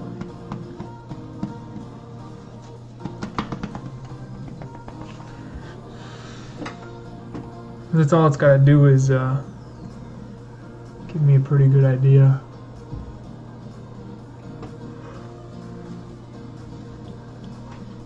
Or, and by a pretty good idea, I mean like key structures, right? So like big wide areas, some building. I mean, like these two are basically the same thing. They're just, what are you doing?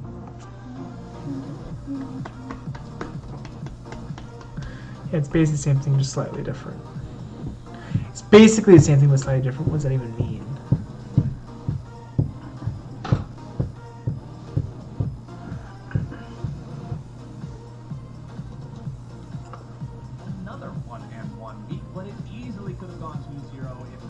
some, what we're gonna call unlucky plays. Yeah, actually unlucky plays. Stats. Cloud9, huh?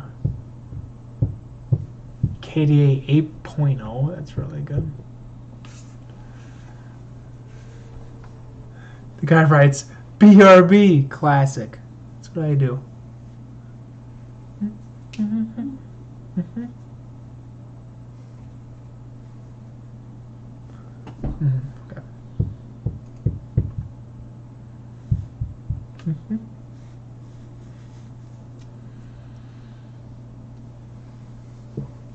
Debunks claim she employs her boyfriend. Who cares? Not me. What am I typing in? Blender? Where's Blender? Hey, you have your own thing.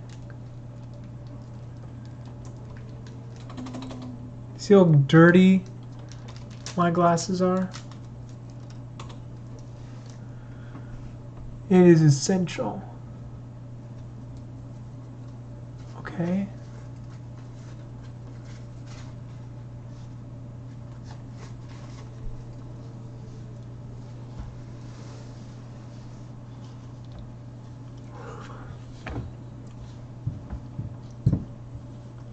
If I go into Streamlabs, okay, I've got 3D modeling. Excellent.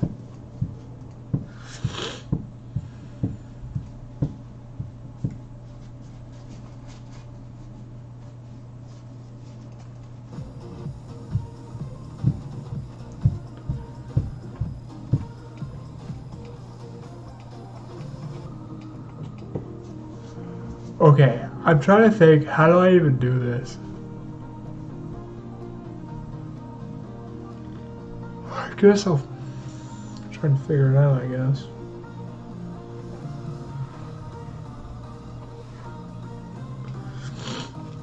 Where should I put this on,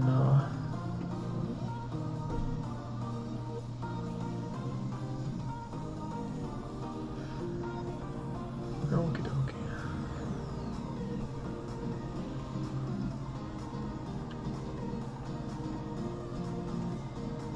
I'm guessing it'd have to be like a 3D plane sample to have like a lot of different shots, so it kind of like looks like, so you don't have to make so many different ones.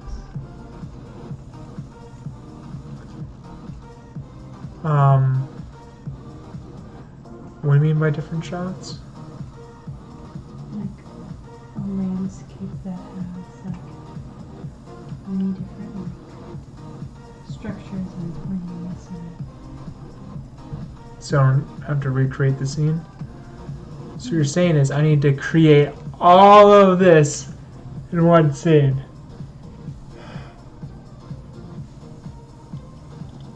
That's fine. I don't know how to make it easy for you. We'll see now what, because the point is to be able to create a scene so I can like create the landscape and then I can have Uki and the wolf and just like place them, screenshot, move them, place them, screenshot. So that means you'd have to have like different, you know, things so that it doesn't look like the same place.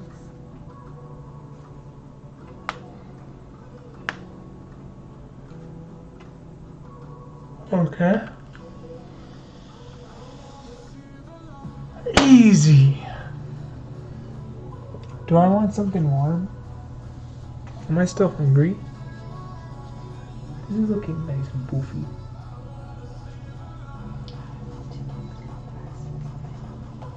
Is that the thing? Let's take a look here. Yeah, there's one streak free.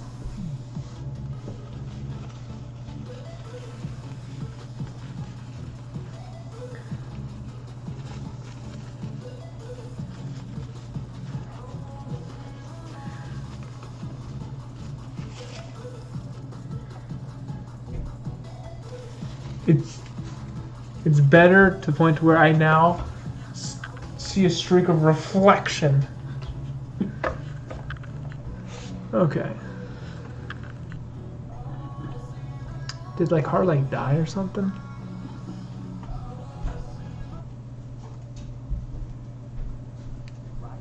Oh, that guy. Just makes it so you can pop that shield. The Alistar can get in. There's enough magic damage to get in onto them. So What's up with all the Sivers all of a sudden? End up banning here. What Cloud9 do too, because the Zoe is one that they're already taking away from Niski. Zoe's taken out, LeBlanc's taken out. Destroy 30 towers. Use your summoner spells 30 times. What the? Echo Fox and Cloud9 will avoid them. See what else. What is this thing? Here, remember both sides have A lunar orb? most likely bottom laners locked in. Battle Regala Poppy. Jungle, where's that mid lane? I don't play Poppy. Arvin banned out by Echo Fox. I actually really like that. I thought that the Gragas would be there, but actually all I play right now is Jarvan, so I'm surprised that I wasn't thinking of that, because every time that your flash is down as the Okie dokie. Varus, he'll just jump on you, right? He'll jump on you and say able to just Alright. So I do like that ban here. It does leave the Gragas available. Echo Fox maybe first picking that here for their team. Another Yasuo ban coming through this game as well. We've seen that all Hipster day job so far searches are today. on the rise. No team willing to work Yoga, that tattoos, Especially in craft the beer, second phase, Indie.com if ranks red the side most gets searched that, we could see, hipster jobs. Craft beer. Yoga, tattoos, and craft beer. So they don't want to set up kind So of craft beer is a job, like working at a craft beer place? And working at a place for tattoos? All right, there we go. Trademark pick coming out. Rush will be on the lead Okay. in this game. That's what I like to see here. He already, hasn't been playing too well on these other mages and whatnot. Like the Let's Karthus, do the Gragas was really ecosphere. good, but he played Lee Sin once and Scale it was up. not to great effect. They did end up losing that game, and we'll see what he's able to do up against a Gragas, which is considered kind of an even matchup. Tab. Gragas does a bit better. He doesn't have to do like an There's been a insect play to knock 57% people into his increase team, in and he can searches for buffer his jobs E that tagged against as your hipster. Q and stop it. So I feel Tagged like as Gragas is a little bit hipster. of a better pickup here Included for searches that Cloud9, involve words especially such as against this vegan, team that has the yoga, black shield. So you organic, want to pop that thing as soon in as combination with possible. farm, Syndrome will be food, my pickup gardening, here for Cloud9 as coffee, well. This keeps independent, taking that one up specialty, against artisan, Phoenix, but it does give vintage, Echo Fox now pop-up, they're right craft, as red side to make plus that any from final a beer, counter brew, pick or of the brewery. game. We'll see what they want to put Phoenix on here to deal with that Huh. Lysandra. Picked the How do I... Oh, I don't even remember how to delete stuff. This is a problem. There's so much setup, so much damage there. Having that get out of jail free card in the ultimate is very useful. Yeah, and Lysandra did get nerfed mostly for the mana cost / damage of her abilities, and so she still has her primary strength intact of being a CC bot that can really just change the landscape of a fight very heavily. Yoga studios And up offer against their own something teacher like training, the Syndra, you do effectively have creating to take the student to cleanse now. instructor The pipeline. Syndra has to play more defensive, and What Phoenix does that will be mean? able to take the teleport here. We'll have more map pressure on this Lysandra than the Syndra early on. And as we get past I don't the know, I doubt there's 20-second like an mark, so we official should see like the summoner yoga limit school. finalized. It is two So it's like teleports they get on the trained side as of like Echo Fox basically and as both an the solo apprentice lanes will of be the one under side of Cloud9. like an Neither official will yoga get instructor, on this and time then they around. became a Just yoga the instructor heals instead themselves. want more combat power. Both supports have it. You might get to see some bottom lane blood early on here, but honestly, both these junglers being on big playmakers, I want to see some jungle action, some early ganks. We got to see a lot of focus on the bottom lane in the last game. I don't care where they focus, I just want to see X. them get involved. Yeah, I feel like it's going to be bottom Faces. lane again here. Top laners, brawl it out, do your thing. Bottom lane is mostly where the action is going to be. Some in mid, but I feel like the mid is going to trickle over into the bottom lane. Because when you have an Alistar and a Sivir, that's a go button lane if I've ever seen one. But then on the opposite side, Varus, Morgana, Okay, so these two guys who what does this wanna do? root, This does, wanna deal a ton of damage and lock people down. It's pick composition coming in for Echo Fox. Oh yeah, we talked about initiation in the last game. Well, this game, you've got plenty of it on both sides here yet again. Alistar, Syndra, Gragas, all able to start things off really well. You've also got the Sivir to haste everybody up. While on the other side, tons of CC, tons of initiation, the classic insect opportunity to separate someone and make things happen. As we're about to get into game number 3 of the day, but we are starting off with a bit of a pause, so hopefully we can remedy that situation here quickly. I saw the Pikachu meme in the audience. It's like, when they tell you the game's paused, it's like, no! What a life coach won't tell you about productivity tips. How's was one of my favorites first. Very important to have that. As a performance coach, I've worked with leaders at companies like Google, Facebook, and HP. In my experience, some of the getting things done dogma can be unproductive or a waste of time. You may also be following supposed tried and true methods that backfire, going against how your brain is wired. Can't read the whole story.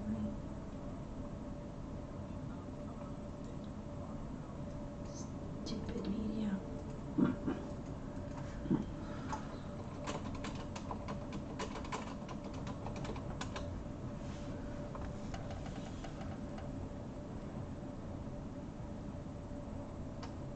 In the comments, it says the first point in this article speaks to me.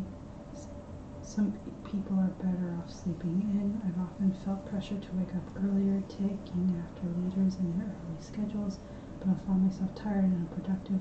As Walden says, I'm more of a night owl when it comes to living life and getting things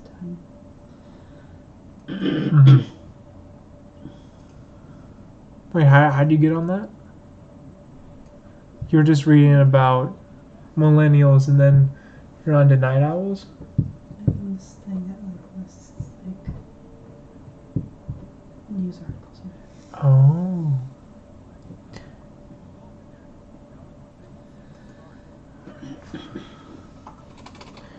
See, it's Pig Art YouTube.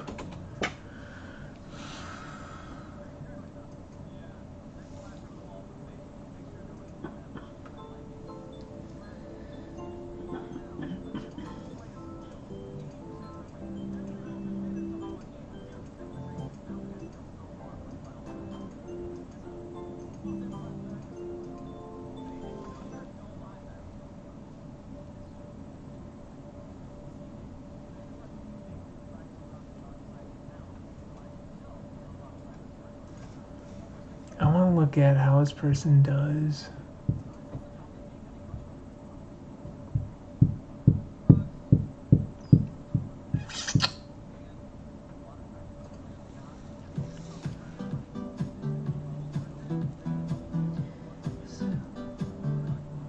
According to Dr. Rhonda Patrick, who highlights a study that found that men who were able to do more than 40 push-ups had a 96% lower risk of cardiovascular disease.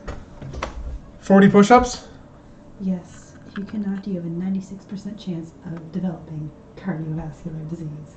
So if I can't do 40, is it in one go or is it just throughout the day? It's in one go, hon. That's the whole thing of counting your push-ups. So if I can do it, I don't die. Yes. Oh, If boy. you can't, you're gonna die. Oh, awesome, I suppose. I mean, what's it for women? Because I definitely know I cannot do 40. I have a hard time doing 4.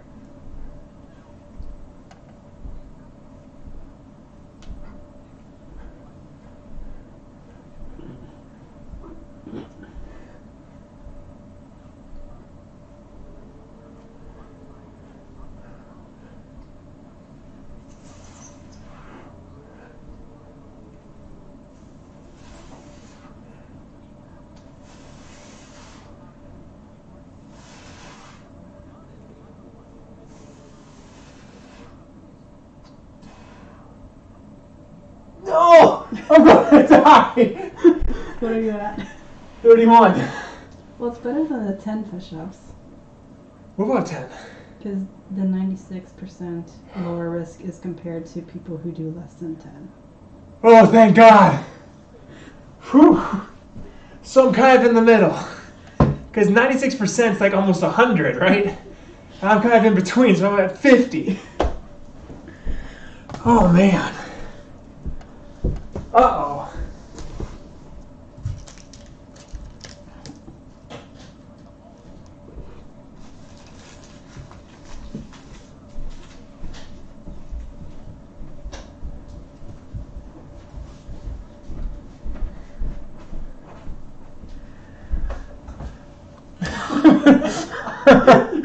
What happened to your wrists?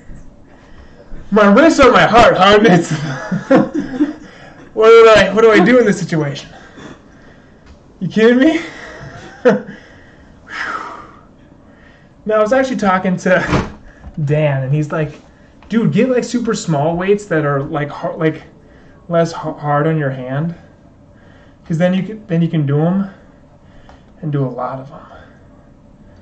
So it's not a bad idea.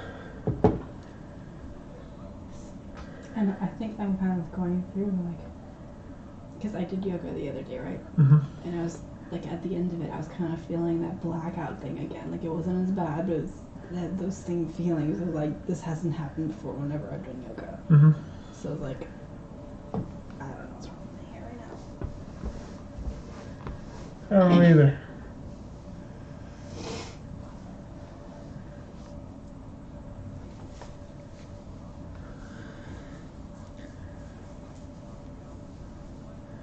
Okay, this one. I'm not dying today. That's not happening.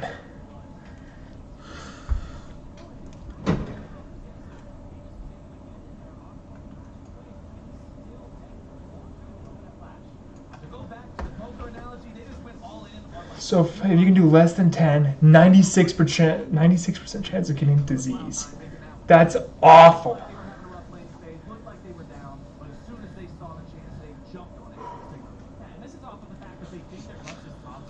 I wonder what it's for women because I know for a fact I'm under the 10.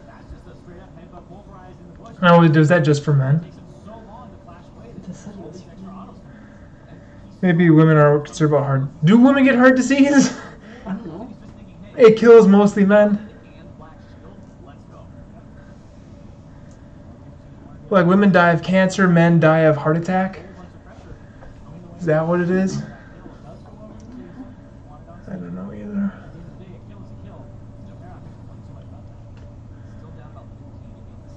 Oh, I also learned the other day that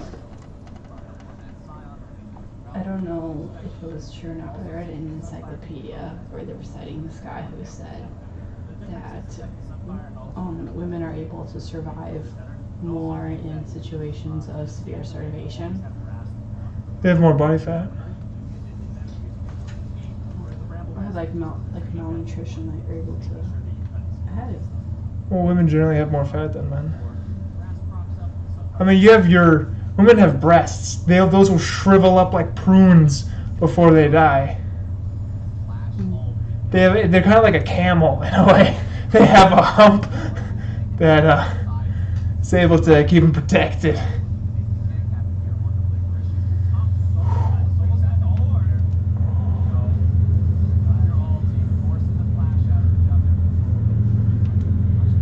Anthropologist Judy Ledgerwood has suggested that Cambodian women survive the Khmer Rouge in greater numbers than men because women are better able to survive conditions of severe malnutrition. Also, fewer Cambodian women were targeted for execution because of connections to the old regime, and fewer women were killed in battles. So women just die less in general. It's nothing new.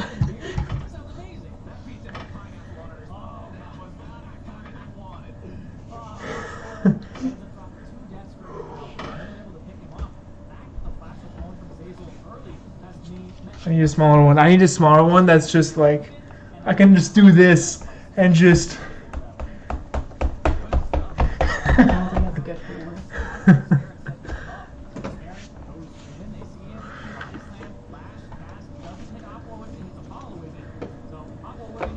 you. Okay.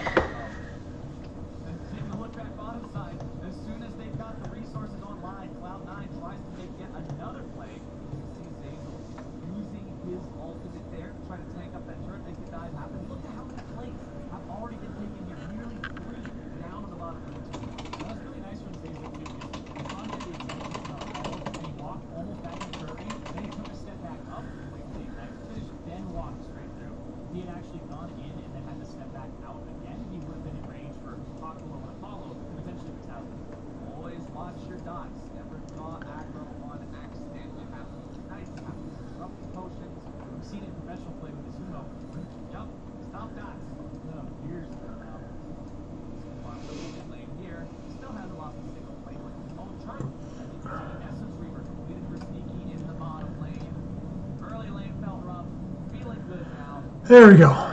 Okay. I was actually looking at.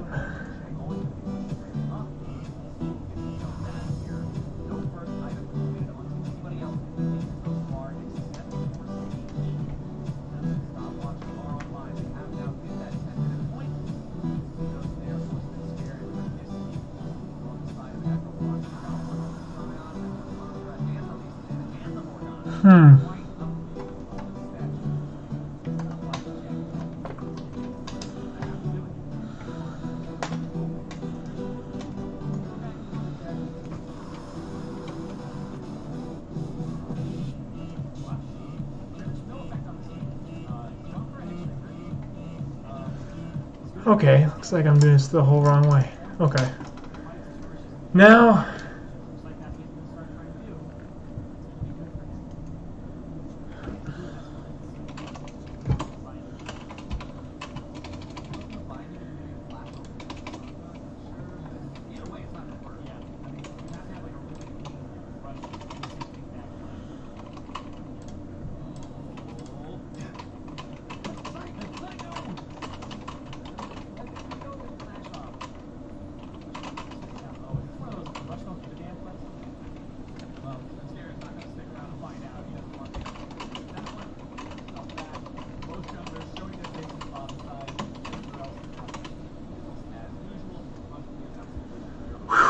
okay, I'm alive.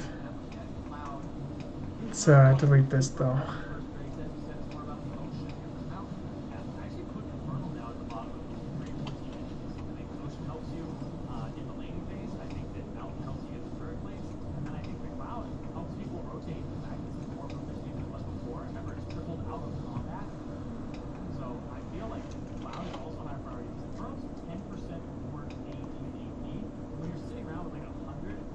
Are you using the phone charger?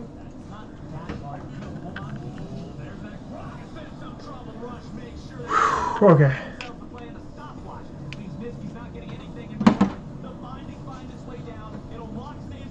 Have I had any water, I wonder, today?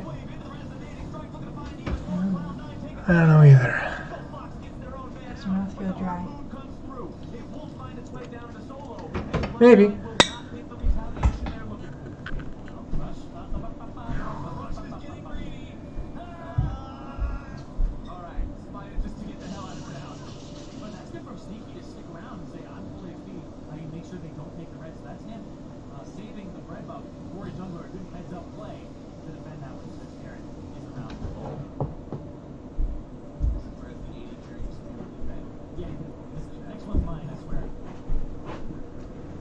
Oh, so all I gotta do is fight. So if I can get it to 50, just 50 push-ups, I won't die of a heart attack. Now that's gotta be for my whole life.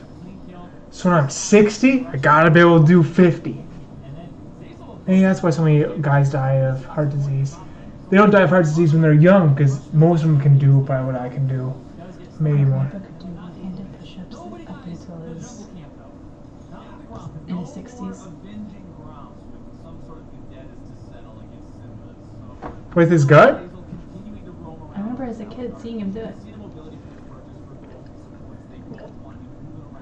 Did he have a gut then? He's always had a gut. And he's just... Wow.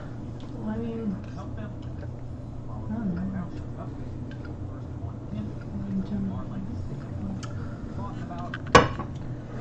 I wonder how many your dad can do. Probably a lot. I don't think he does it. No, he just lifts boxes and he's like, this is my workout. He lifts boxes and he like runs upstairs. He And goes... I think he does jumping jacks. Oh. But that's only because he tells us to do jumping jacks. I have no idea what he does.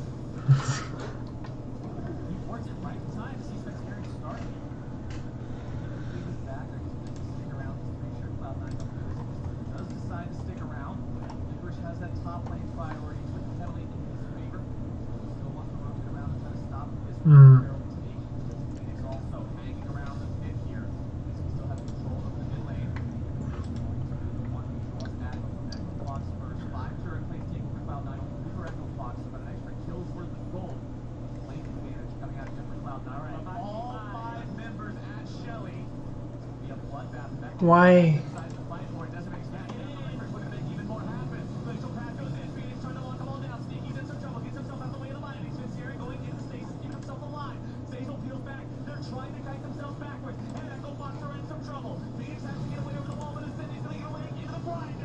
shot down, pointed over to Licorice, and it's 1 kill for Cloud9.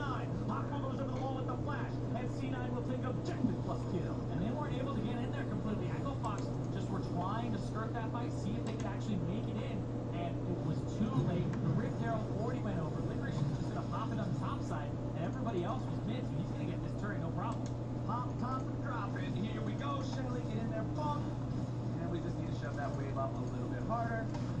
Licorice trying to get the shotgun, he's ready to go. And that should be first turret over to the side of Cloud9, so another big win off the back of that fight. Yep.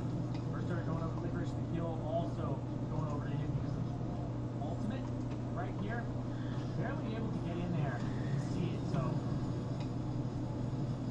Solo's ultimate gets towards the back there, but Apollo, I feel like that fight comes down to Oh snap. Okay. was keeping Apollo out of it. So Most of it.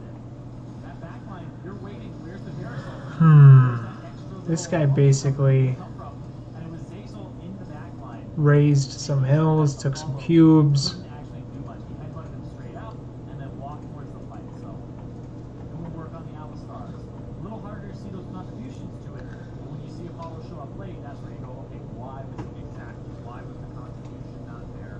Where was that big DPS? I think it's a one-hit Varus, like we were talking about. This isn't a guy who's going to get you with massive piercing arrows. Let's see. He's got to have that closer range output. Rush will hang around here, wanting to remove this vision, this control ward, I should say. Won't be able to do it just yet. Black Shield down to keep him safe. Rush getting really aggressive here, stepping forward into the face of Cloud9 as Echo Fox finally brings in enough backup to clear that vision ward out of the way. You can see both sides hotly contesting the vision around the middle of the map. I've talked before about how I look at where the vision is currently being placed and contested as a good indicator of who's in charge of the game. And when it's constantly a back and forth war around the river, that lets me know that we're on good beat. Yeah. Except for that top side of the map where that lane is pushed all the way in. Now the priority is coming down for Licorice, who's able to walk straight down. Solo doesn't have teleport, so it's going to have nothing to do with this. This will be a free ocean raid. Cloud9 getting another neutral objective, feeling very confident with where they are here in this game. Break down the barrel, break down the spike, make it easy one there for these guys. 17.5 minutes into the game, a little over 2,000 gold ahead of Echo Fox. Next trade will be that farm on the Apollo, farm up here on the Varus. Still only that blade of in inventory. So Rush is running around with Guardian Angel, Hexbreaker, no warrior, no completed jungle item, which gives you a lot of AD, gives you CPR. So you run around with no CPR right now. The warrior completed jungle item is one of the single most cost-effective items in the game to upgrade the smite to the warrior. Putting the gem in the dagger is incredibly cost-effective because both the other jungle items, and I say the one Razor, have some special effect on it. The Runix Echoes, it makes the blue rock. The Cinderbolt has the flame and the HP back. Warrior is just a ball of stats now, and it is a damn good ball of stats. Rush gets himself away over the wall. Aqua pops the black shield onto his own person to make sure that he gets out there. Alright. All these skill shots going back and forth. Who's gonna go? Nobody. Face the ground to the pit. Beat up the ground. So pick that one up. It's just the same area where there's no dragon coming up next. It's just the fact that they want to play for that bottom side of the map. Both those turrets are low. Tier 1 on the bot side. So whoever can really You know? control here will end up. Oh my gosh. Well, he's gonna be much for spot. Dragon, as you said, was down. Baron got the spawn yet. The strongest neutral dragon on the map is actually Crab, and that was secured by Echo Fox. So we'll call that a small victory there. For their side, Rush 1-0-0 on this league, stand a little bit behind the farm compared to the opponent on the Rockets. They still go to play so far. You know Guardian Angel is, he's going to try to go in. Yeah, let's do it this way. Let's just go in, blow up them and you, but then you come back. Oh shit. Okay. Let's just have it be a trade. Oh shit. Five after this, so trying to make that work. If we buy it early, you get more value out of it the more time it's up for a game.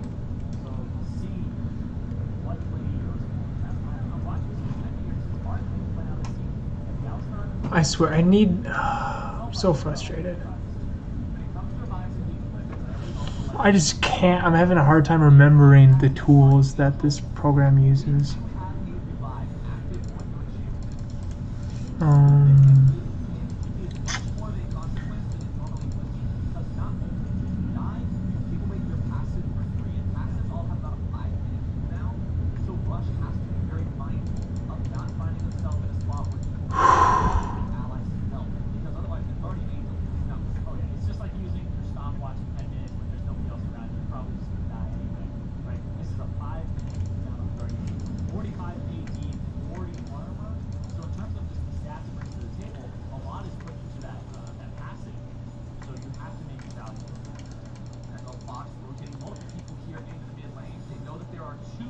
side lanes on the side of Cloud9, so they want to try to push this up, take some priority. Not confident enough to push any further forward, though. Considering it's Cloud9 who are better handling the sideways, breaking up their team, farming enemies everywhere, they're pulling even further ahead of the goal. Almost up to 3K right now. Solo will farm up this bottom lane that has been pushed out by Licorice. Righteous Glory plus Black Fever on that Urgot. It's going to be scary in this team fight now. Yeah. It's got to have team fights. And Baron is where Okay. start making it happen.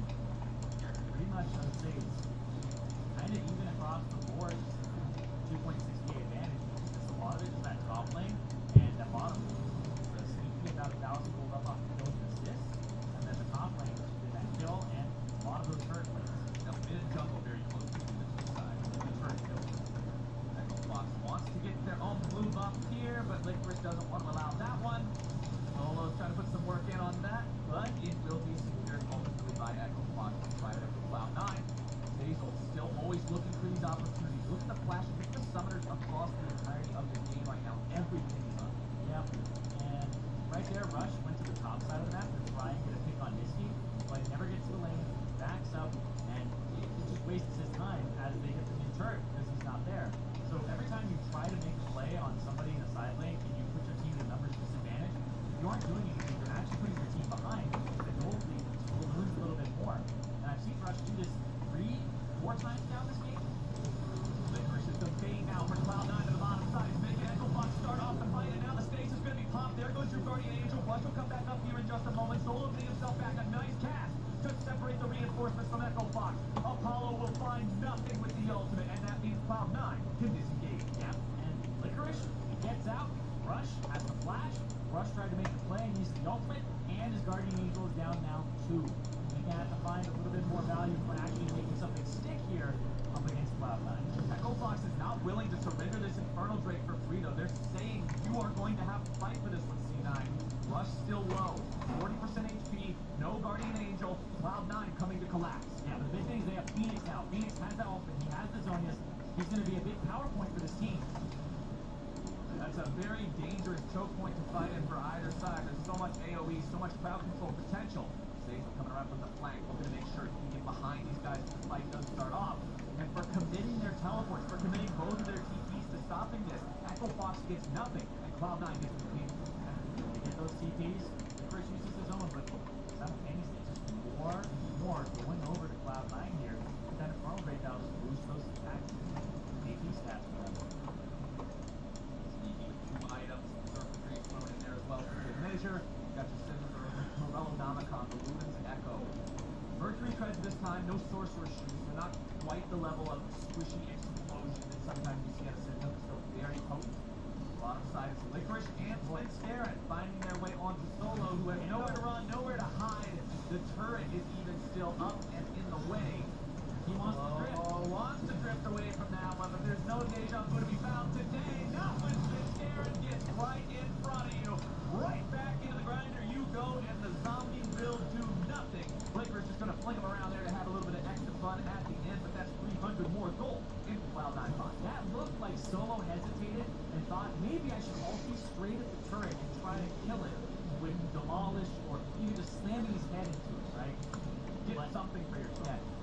So it ended up being, well, he hesitated for too long and they collapsed on it. They get the top turret because, like I was saying with Rush, when you go to a lane as a jungler and you spend your time there, the other side of the map is something that you have to see because you can't move the places at once.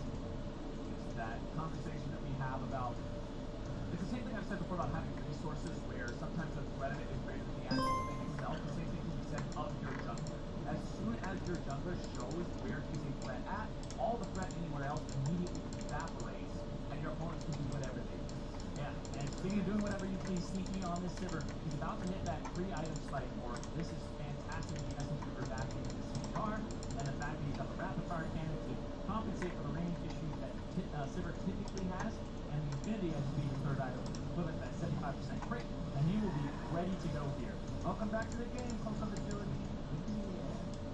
Solo gets himself away there from Licorice. Not in any condition to win the trade right now. Gargoyle still play is completed, so Solo and he wants the team fight to start up. Leave everybody to pop that active. As Rush and the rest of Echo Fox will move up and push up mid. but honestly, I mean, Echo Fox have made very little progress in terms of pushing down anything.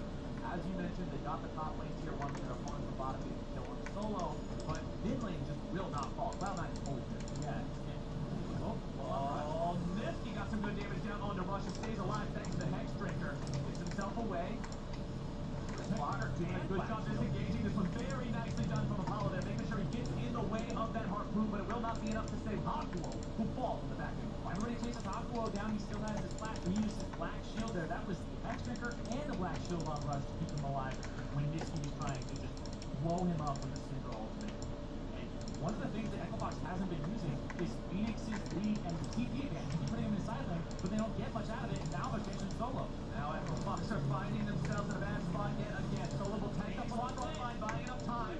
Phoenix will not take the glacial path. He's pretty low on mana here. Also, they had no eyes on Nisky. He won't get the stun. No scatter the weak on Phoenix or Apollo. Solo still looking to get himself away. Cloud9 knows they don't have the Syndra ultimate or the Gragas ultimate or the Urgot ultimate right now. They aren't going to overcommit for anything here. Echo Fox glad to not losing one there, and they'll disengage.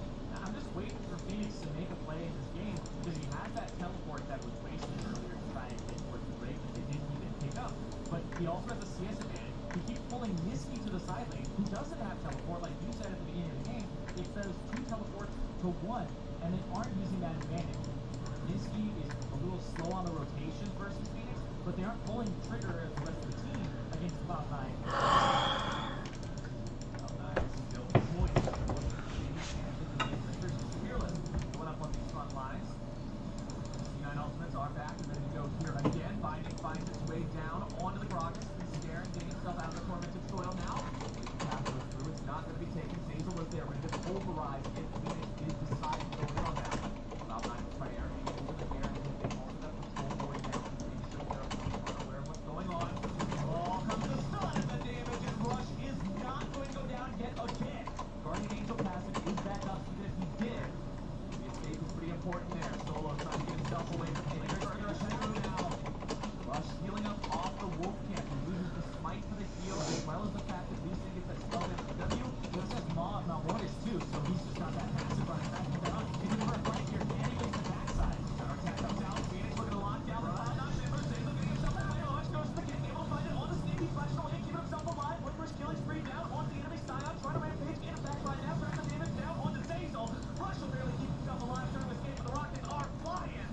Nobody else dead just yet. It's 1 kill for nothing for Cloud9. And it's that disjointed team fight from Echo Fox. Rush goes all in to get that kick, uses his Guardian Angel that had come up just a few seconds ago, and Phoenix still has ult.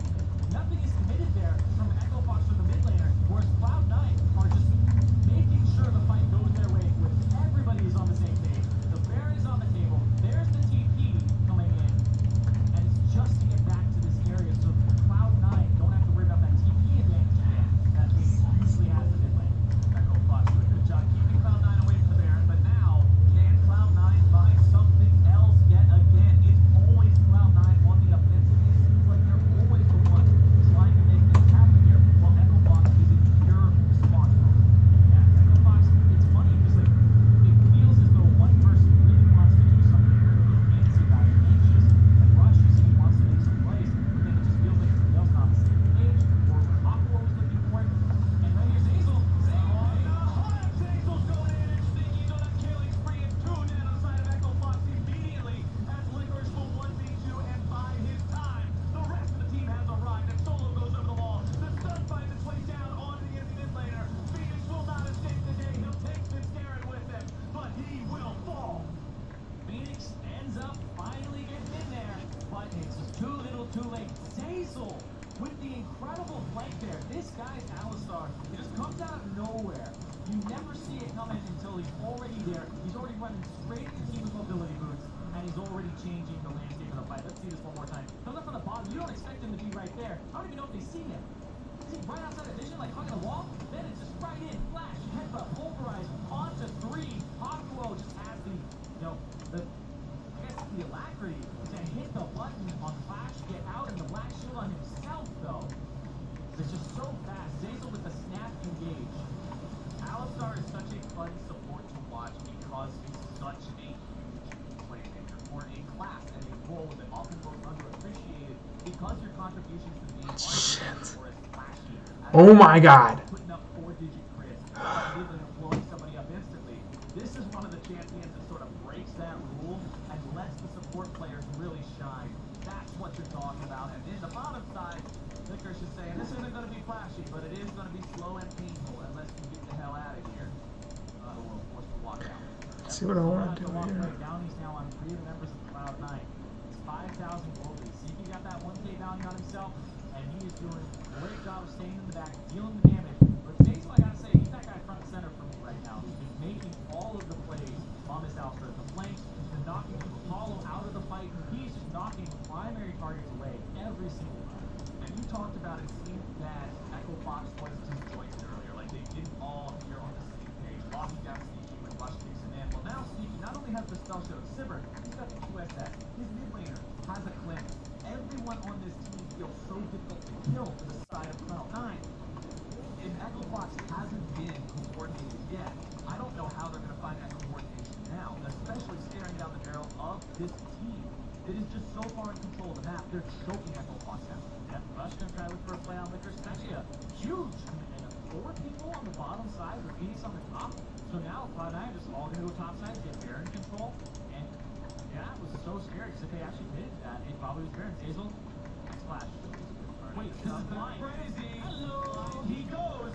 Headbutt onto Rush. Sneaky's just going to run him down. He's not afraid of this. Nice spell shield onto Rush. Escape Hoswell goes into the stage to keep himself alive.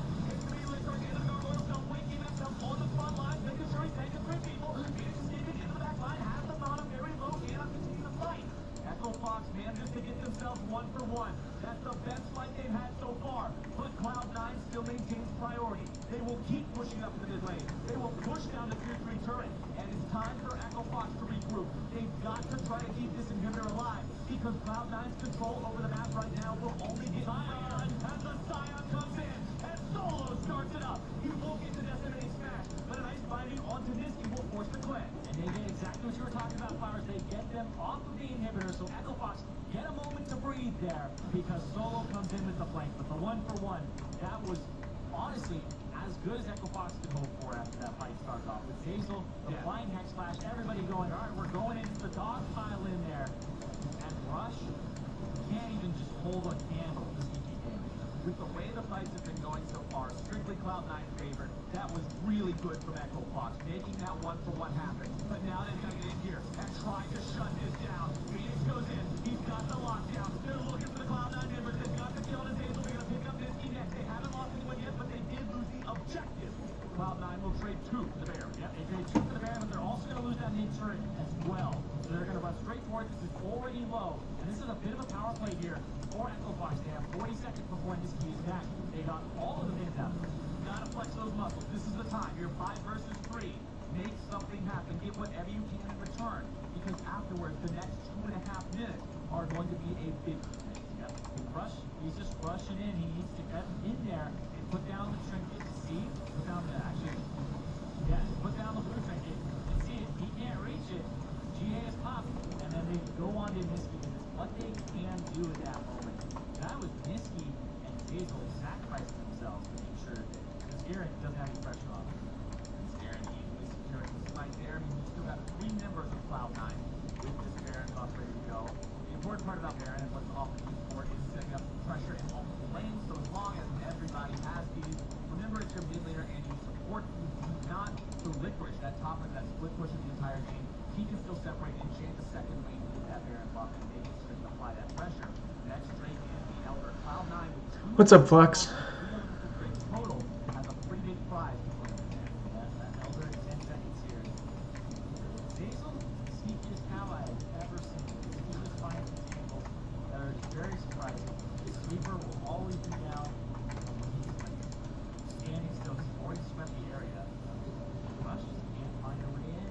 When he does, the fight's already pretty much over. There's Licorice doing exactly what I talked about. Bring the Baron minions up, apply the pressure to a different lane. Make Echo Fox have to rotate to answer you because Cloud9 now has priority. Echo Fox wants to get over. They're running right into a wall to do it. And Cloud9 have out-rotated their opponent and set themselves up for a fight in open ground. There's no turret here that's going to give Echo Fox an advantage. They are going to start the fight off nicely with some damage on the Zazel. Solo gets himself back. Tier 3 down and inhibitor down.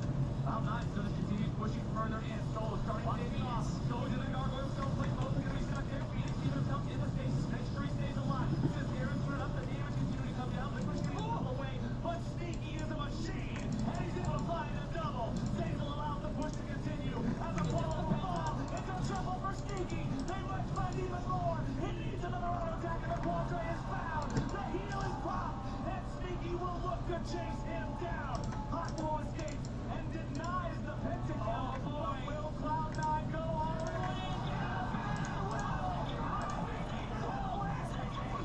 again? What the hell? He ran away. That's crazy. Next thing you should learn is code, then put all the things you made into one, and boom, a game. It's still a Nexus being taken. It's still a Cloud9 victory. But it's still not a Penta. They were gonna give him the Penta. That was an ending. Oh my god. I think he might have been incredibly smart about that. But actually in the game, yeah, probably. Yeah. You know, like, he's like, alright, everybody, let's get him the Penta, get him the Penta. Wait, the game is more important, let's not troll. We actually need to win. That is probably the sneakiest way to end the game. Just Cloud9 things. Alright, let's forget about the last 30 seconds of the game and talk about the rest of the game instead. It was a good showing from Cloud9, who, as I said earlier, seemed like they were just in control from start to finish. Yeah, and Zeyzal especially, with the flames, with the setup, knocking people out of key fights very early on and finding the right angles. And Licorice really dominating that top side of the map, making Solo never had really anything to say in this game. And it looked like it was going to be a rough one from the start with Zeyzal blowing Flash, but Zeyzal able to come up big in the fights and scaring just in the bottom lane and helping him out, helping a brother out, making sure that they are good to go, made it that Apollo and Hawkmo didn't have much to do this game. And Cloud9 didn't seem like they were going to find themselves in a spot where they could do mistakes either. Even as we saw them initially go for Baron after winning a fight, and Echo Fox showed up, Cloud9 said, nope, we're not for this. There's no point in doing anything goofy that might throw our lead away. They played safe, they played their own in good conditions, they knew they had the scaling silver, and made it work. Yeah, and Echo Fox, it looks, once again, pretty bad for them, where Phoenix, he's doing all right. CS looks good. Getting people involved in these fights and on the same page, we saw the difference there in execution. We saw when people would go in from Cloud9, it was a dog pile. Everyone was in. And then for Echo Fox, hesitation from a few members every now and then, back and forth, not full commitment there. That's not what you want to see from this team that's supposed to have these pop-off players. Well, for more on the Cloud9 win and all the associated shenanigans, Audley is standing by with pizza delivery. Thanks, Flowers. Sneaky, congratulations on the win, but tell me about that almost pentakill, because that had me worried for a second. You wouldn't give me the penta. I was sad. I saw Reaper run out and kind of run up to you. Did he tell you anything after that? Said, where's the pentakill? Alright, well, I do want to ask you about this game, because it's the first game that you guys have played on 9.3. We've seen the return of Crit Marksman. Is that a change that you guys are excited for? Yeah, I mean, it affects everyone, I guess, because it really feels like there's a big 80 difference now. So, like, if you get ahead, it kind of feels like you can actually carry. Whereas before, it's like, you got Storm Razor, Rapid Fire, and you do damage, but the other guy has his Storm Razor, and he's still doing the K damage. But, yeah, I mean, it's really fun to play. Like, you brought back the big crits that everyone... The big crits. Everyone's excited for that, but Cloud9 used to be a team that really focused on the performance of their top and their mid. But now that we've kind of seen a shift to the bot lane, how is the team dealing with that change? It doesn't really feel like there's much of a shift. I mean, some games just work out where you get advantages, like me and Zeyzal 2v2'd them, and then Dennis saw an angle on Morgana, so he just got kills, snowballed. Also with the dragon changes, it does feel a bit more like you have to play bot side, because if there's an ocean dragon, this first drag, it's like there's going to be a team fight, or someone's going to get... Wait, dragon's different? Feel lost, so yeah, there's a lot more fights. What's different about dragon? There's not much of a shift overall, because you can still play top side. Thank you, congratulations again, and maybe next time you'll pick up that pentakill. But that's it, friends. Here, back to you guys at the Skate Card Analyst desk. Thank you very much, Audley. Well, as Cloud9 picks up another win, Sneaky says it doesn't necessarily feel like there's more attention or necessary attention to the bot lane, but in this case, and in this game, there was very much some attention to the bot lane, and that's where those early kills came for Cloud9. Right, I mean, you have the Apollo Hawkmo kind of famous Mars Morgana bot lane. That's where they're going to play Echo Fox, who has been the best performing part of the Echo Fox roster. I was getting really frustrated with, like, the there's I don't know. The whole like I don't know. The problem I have with it is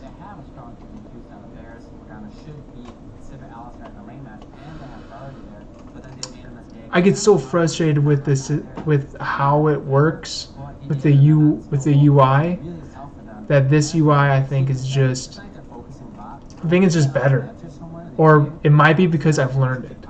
It's probably the main thing. I get frustrated because I'm trying to make something, but I'm literally spending forever just like I click, for instance. Okay, so with here. Well, is that frustration? Does that frustration outweigh the fact that you can't legally make things? So what I'm thinking about doing is, you're right, that's a good point. I'm thinking about like, do I make the basic models here in Maya and then transfer them over to Blender? But then it's like, well, then what's the point? And it's just like, I should just learn.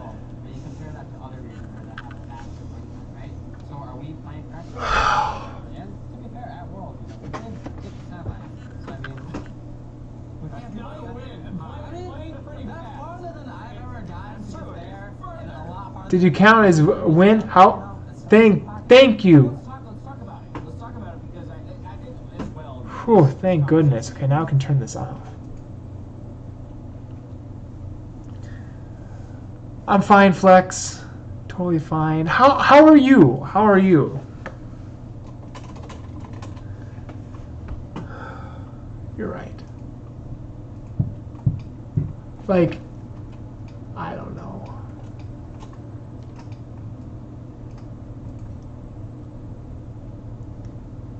I just find you're right, though.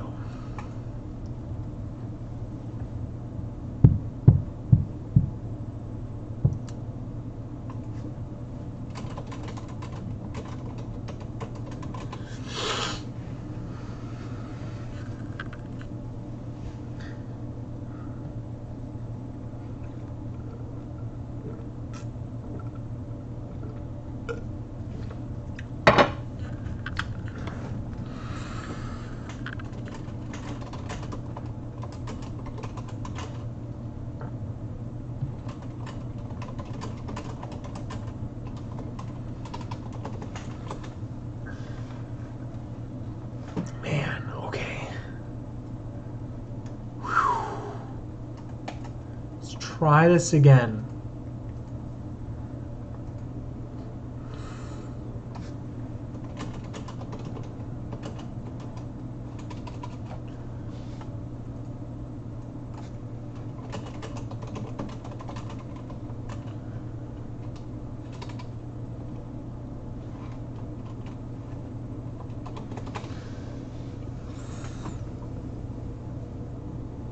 Interesting.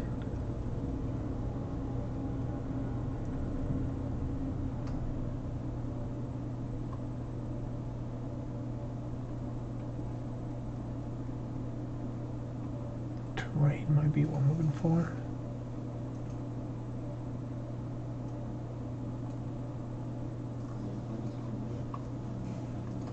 Low quality terrain for your game. Now this video will be split into 3 parts, and the first part will be scene navigation, so we'll be going over how to move around in Blender and all that. Yeah, this is mainly for beginners and stuff who haven't actually used Blender much before. I kind of don't like the fact that everything I do is like, oh, beginner this, beginner that. I'm just a beginner, even though it shouldn't be. And oh my goodness, what is this?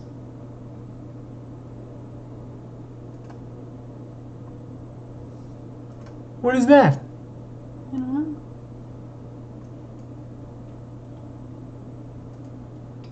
It's Blender?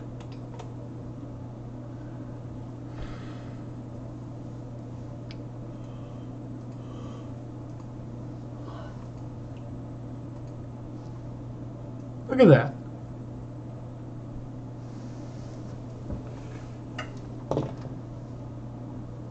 What the? Look at that, when I move my mouse and... Uh-oh. That's not good. That's not good. Dude!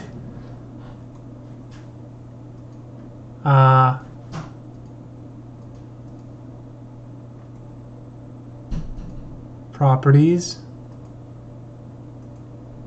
Huh! Okay.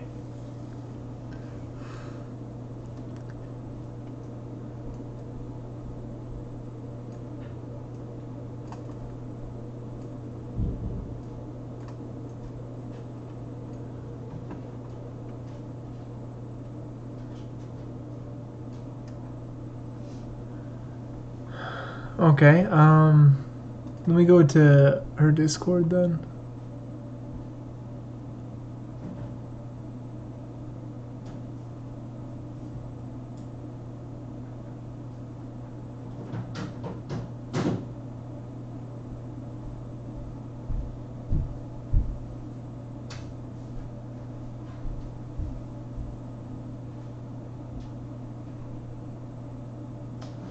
So it's this one, Miyogi stream song. Let's see. Ah!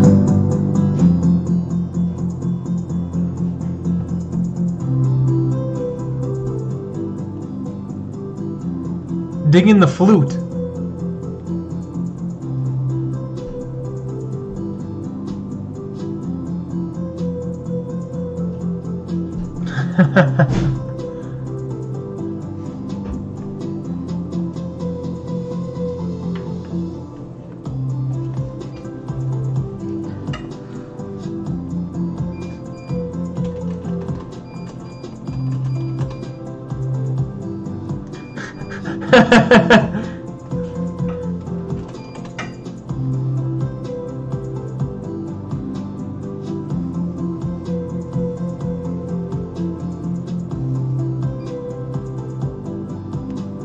Okay.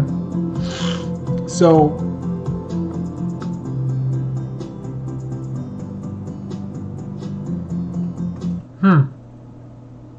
you know what you should do is just make a whole bunch of them, and then I can just play them on repeat for my stream. That'd be great. Cortez. All right. Let's my ears relax. Okay.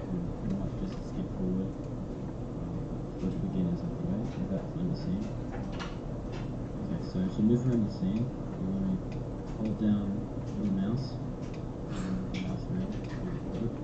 hold down shift on your mouse, to get precise angles or views onto a certain object that you've selected. So all the hotkeys for what are we doing here? This is a red line, and I've got 7. Give me a pop down key, which is red axis. If I press 7 again, and if I press 9, put me over like that. So bottom 7. The even numbers on the 8, the up.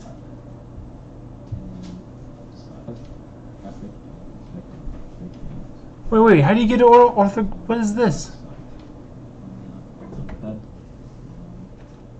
Pressing 5 on the pad. Orthographic, perspective, camera. Okay. What's going on here? Hang on, so I'm really frustrated with Blender, so I have to follow a stupid tutorial. Hey, Ann, are we going to be playing League later today? Look up Hayden on YouTube. He does, or never mind, did live streams about making game and some tutorials of Blender. Hayden, huh? Time to Google.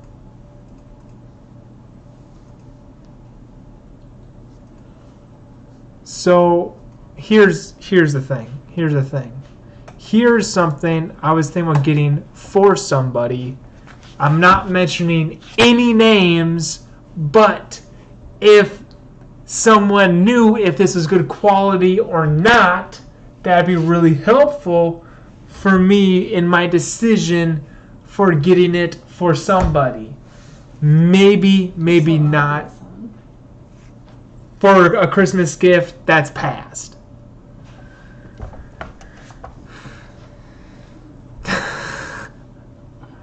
Okay, what's this person's name? Hayden. Hide! Alright. 6 annoying anime tropes. Isn't that all of them?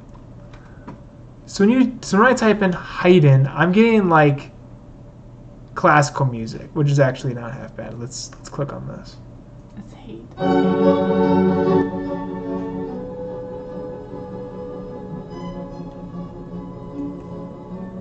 I don't mind if it takes a while to arrive. I just don't know if it's good quality or not.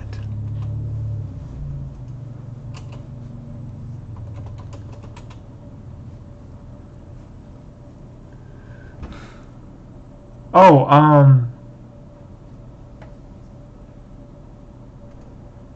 How's it going, everybody? My name is Dustin. Today I'm going to show you guys how to make a castle. Today I'm going to show you how you do a castle. Say any one of these. Yeah, I typed it in fantasy picks, really. You see the squares, simple but beautiful here, and blend. So the first thing we're going to want to do is create one of the towers on. Extrude. Question, is there going to be a castle in this area? No. Okay. And then click on to get the top piece, pull it down. Obviously, now to keep these are where the leave those out of the middle pieces. So there's no eye switch. So give us a mistake up on the other side. I'm gonna keep separate by resize. So he has them all separately, and then he just. And what that is I didn't make an first castle just to realize the process, and there is a lot more detail on it than the one I just made in the tutorial. But nonetheless, the one in the tutorial still looks great. I don't know how long that took, maybe like 30-40 minutes, but not even that long, right? Now, I think he's talking for like a low poly game or something that's relatively simple. Like the debate. I guess I should subscribe to him, I suppose. What's this? Man, so many links, Flex. What's this?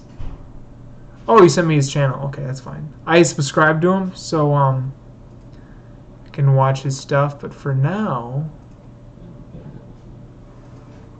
Okay, so now to make our plane, which will become our terrain, we're going to hold Shift and press the A key to bring up this add menu.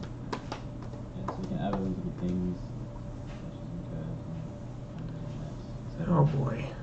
But for now we're just going to have a mesh, so you hover cursor along the mesh. Grid. Right? We're doing grid or plane? We just want to click on the plane and we'll bring up this little flat 2D shape. Okay. Now if you press the S key and drag your mouse out, increase the size. I'm going to increase it to about the size of the. Okay, so next you want to press tab on your keyboard, which will bring you into edit mode, so you can see that selection. Tab again. Oh, that's very possible. That's very possible. Object mode. Let's see. Sorry, this item is no longer available. Thanks. I wish I would have looked that up.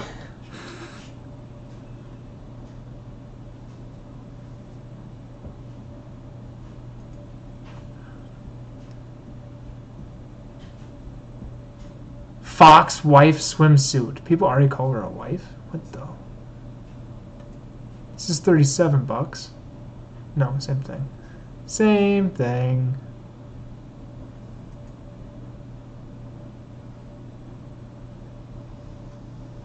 I did. Sorry, all of these items are no longer available. Why are they all so limited?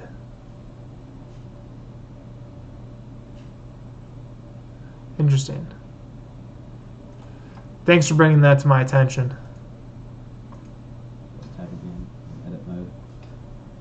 So edit mode allows you to change physical properties of whatever you've selected. So press W while in edit mode. Come up with a special. And right right at the top will be an option for subdivide. Click on that. And down here, with the subdivide menu, it will have number of cuts. So you want to change that to about 100. So you see that there's 100 cuts on either side of the plane. And once that's done, then just tab again. Okay, so now that you're in sculpt mode, notice that this... Just get in sculpt mode. Gotcha. Done. Now what? I think you need to turn down your voice. I'm a little intense. Abby, you might be multiplying your intensity more than it needs to be. I'm multiplying my intensity. I don't think I should have had that coffee. I had 2 coffee. See, when I have coffee sometimes, I feel like my eye like twitches. Like, no, I literally feel... Why did you have that much coffee? I don't know. Do you need some meditation music to calm you No. No, I don't. down? You need me to sit on the floor and rub your feet? I'm not doing that actually, but... No, I mean, you could rub my back. That's always relaxing. Yo, Ryan, why is... Actually, I have to look. I don't know if he's in here or not.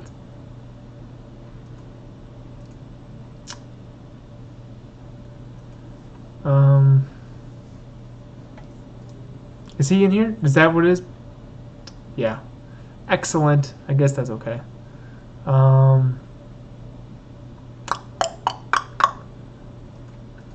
This is a red circle around the cursor. So whichever verse you use within the red circle, you get push or pull, depending on what the buttons are. So if you just hold left click and move around, you'll be able to select the terrain. You'll also see the mirror. That's actually control and press Z. How do I have it not do that? Here, I'll just turn it off. Open that drop down and onto the X mode. I feel like there's another option I have to do.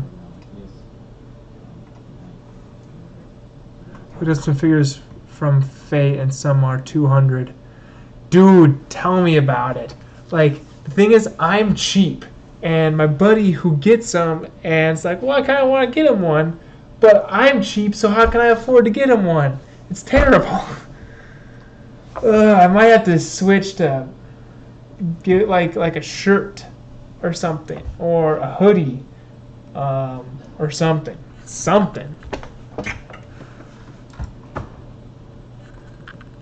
What's this? Crunchyroll. 100. Wait, it went from $70 to $139. What is this shenanigans?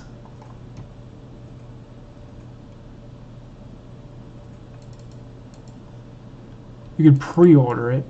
Here's something that's not crazy expensive. There's a few other ones here that aren't too crazy.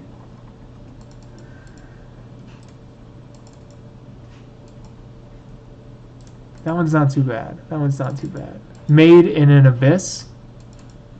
That one's actually $200 for this one. I swear. Like, this is so well done.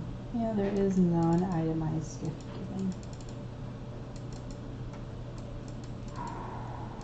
No, I mean, I'm just saying in general, this figure is really well done. I'll post it in the chat. I'm just speaking in more broad terms.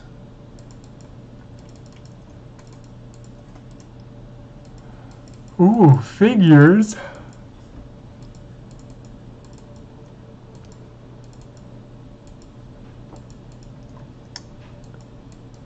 That's dope. Yeah, it is. The detail in it's great. Crunchyroll store. It's Maple Story. All these are like, some of these are like pre-order stuff.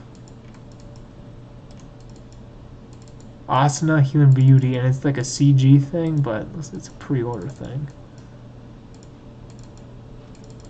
What's this? Free shipping to United States. It's literally the same thing. How come it's got a product?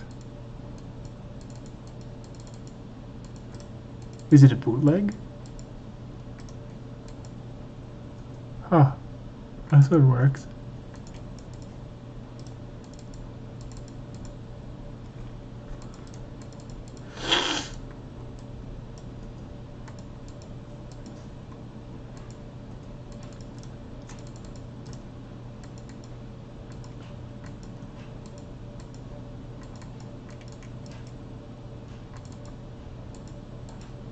Man, some of these are good. I'm just saying, like, I know people can't, I probably shouldn't just be like looking at these while I'm trying to do stuff. You're distracting me, my dude. Alright, back to trying to do this. So notice that if you go around like this, it doesn't really give much of a low quality effect. So to enable a nice low quality effect, we're going to run topo at here. And notice that the ground sort of becomes lighter. But if you start to scale up the water like that, you see that it gives us really good effect.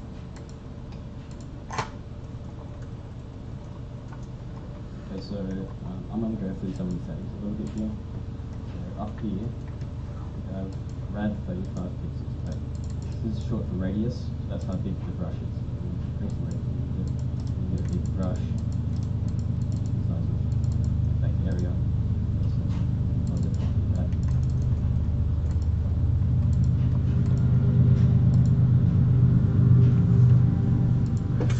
Yes, look at our sellers. That's true. That's true. And the strength down here, so the more strength, the more powerful the brush will become. So we set the strength up.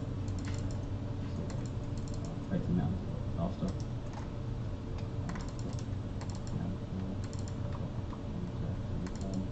Mountain, this is good for precise flat ground.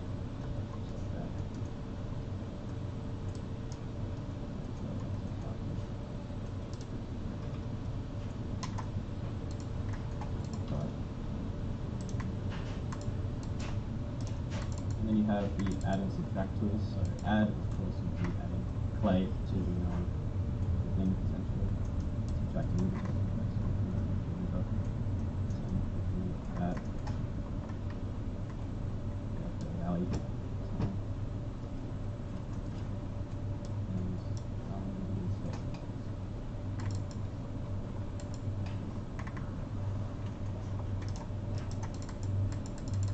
Low quality terrain here. It looks pretty good. Has a lot of potential for tower or something up on this rock formation. Okay, what's he doing here? Lake in this area. I'm looking at figure out what this guy's doing. A bit off about it is the polygon size consistency. This is from a set topography. When you start painting on clay, the polygons topography dynamic. And this is from a certain setting in the dynamic topography setting here, where if you zoom in a lot, you see that when you start painting on clay, the polygons are quite small. Oh! Now, they're quite large. This is just fixed from multiple settings. So if you look into here, if you open up the topo tab, you'll see a drop down here of relative detail. Well, that's kind of neat. And select constant. So that will change one size for the polygons when you make them. So change the consistency a lot. Looks like a lot nicer. He said he can do constant. And a lot size for the constant. So see, relative detail, constant detail. So if I were to go to constant. Oh geez. Oh geez. I'm good. I'm good on that one. Relative. Let's do relative detail.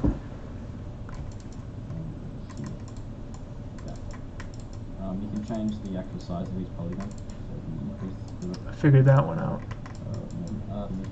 by using different brushes. You just have this brush tab into rain, you global selection. So I swear, I thought I had like a. Oh no, I was at Ryan's house when I was looking at this. It was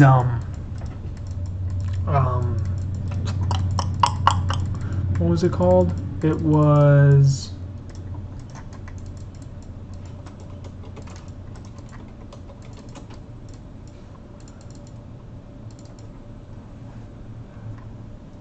I mean, it really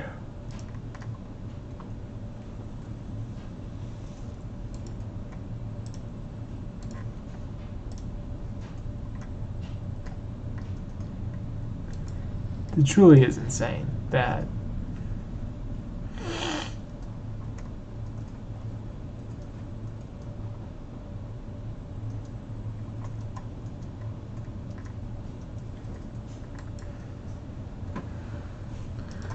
bring it up right here so I can take a gander.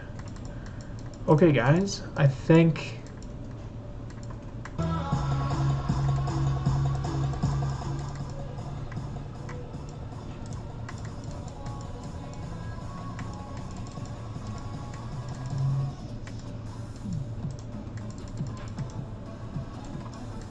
where's sculpting? Cursor, extrude.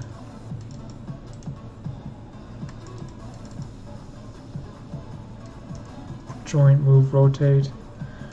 I'm trying to find sculpt.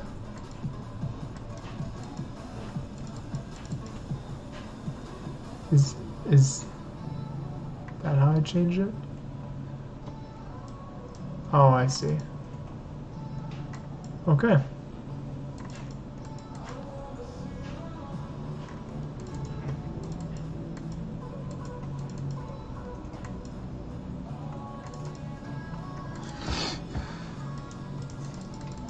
So this is supposed to be multiple environments. Let's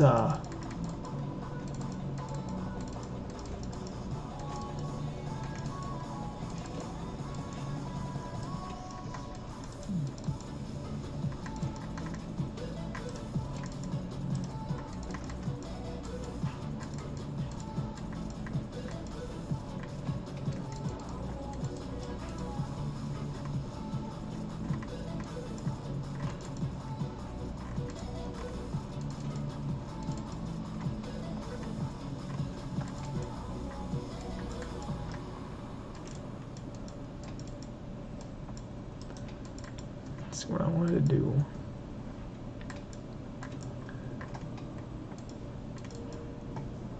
Let's basically look at just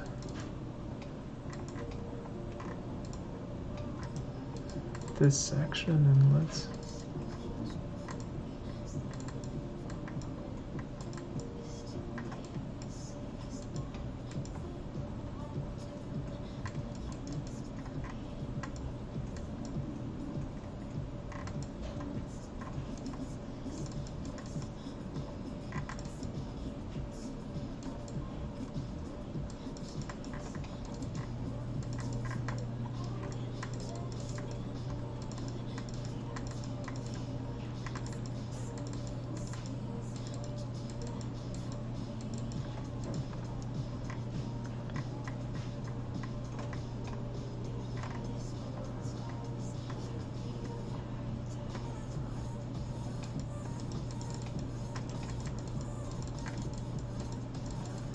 got a bit of a valley here with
Interesting. I don't know if I should have it so detailed. I don't think I should actually make it detailed. Didn't I already say it, Paul? Yeah, but as I was working on it, it was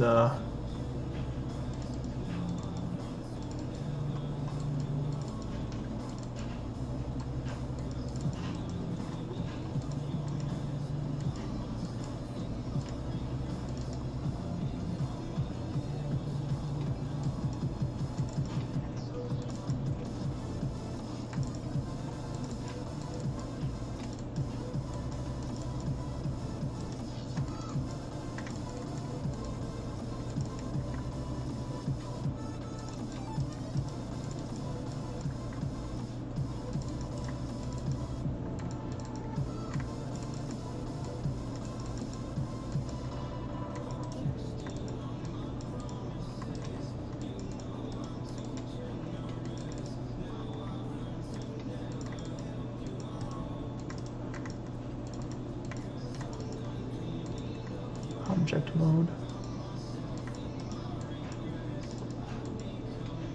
Oh boy.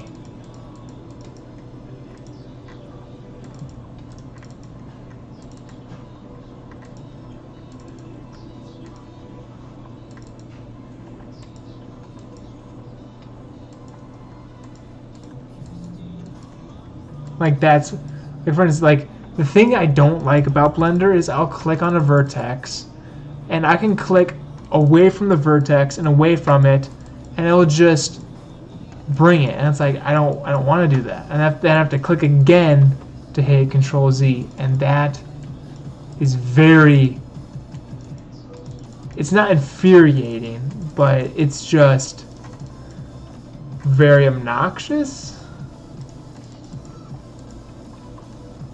I mean, it bothers me. All right.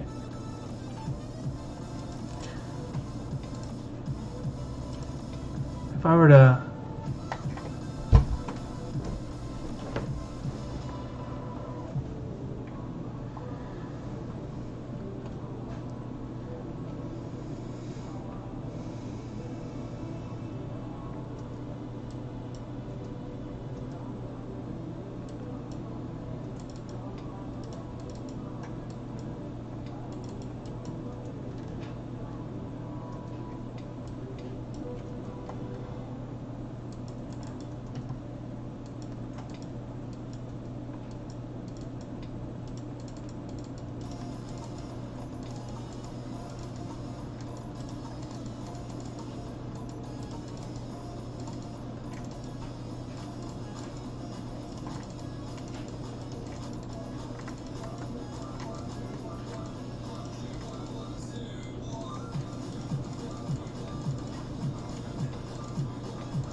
okay.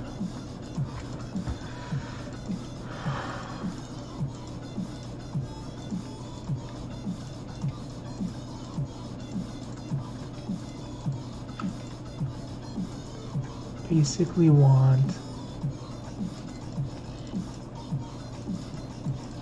is there like a brush select tool in Blender? I'm not actually sure.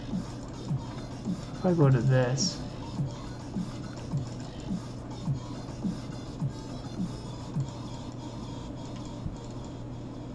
that's a good question. I don't know.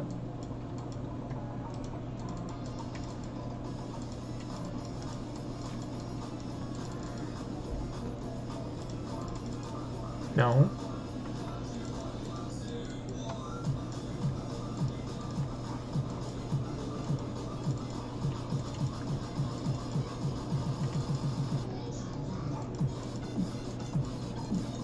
I thought if you... Unreal. No! Son of a... Okay. I want these. Those. Okay.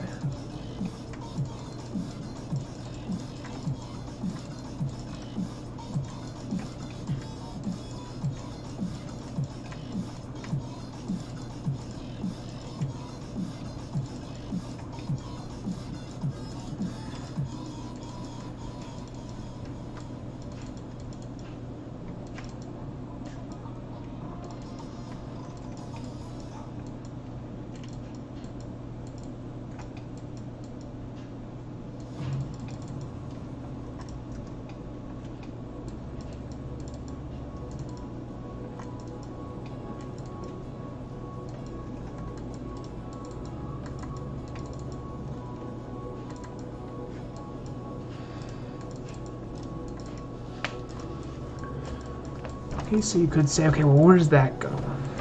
Because if this all has to be a coherent layout, then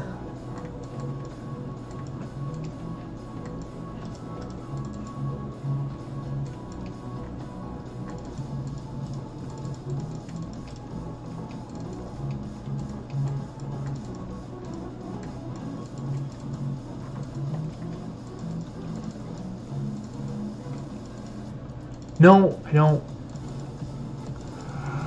Okay.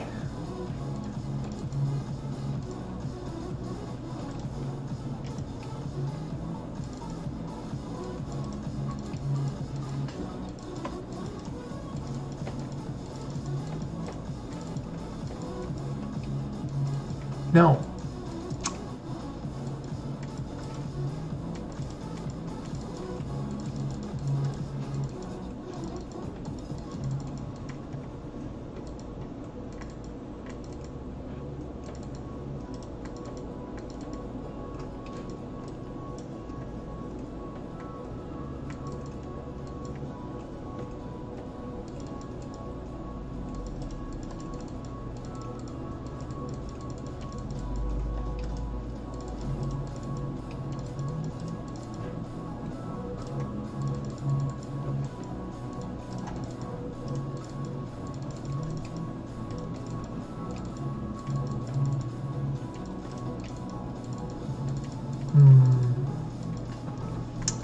Now, how would I, let's see, how to lower poly count in Blender?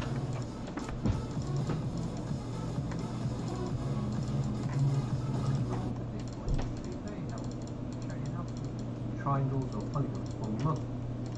Triangle. Paint tool allows Blender to remove the amount modified. Well, what? The decimate tool allows Decimate. Blender to remove the That's a amount great modified name. Decimate. on the model. At the moment, it's set to a ratio of, let's redo this, main note, using this tab, into edit mode. Okay, let's try that. Let's add mod for decimate.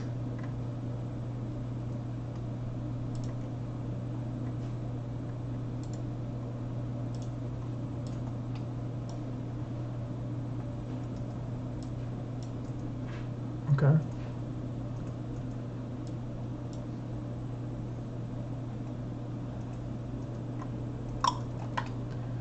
We see it's cool stuff like that that makes Blender nice, because Maya doesn't have that. Maya doesn't have that feature.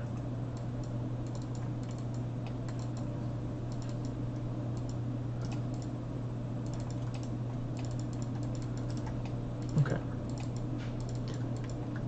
Let's go back to sculpt, I suppose.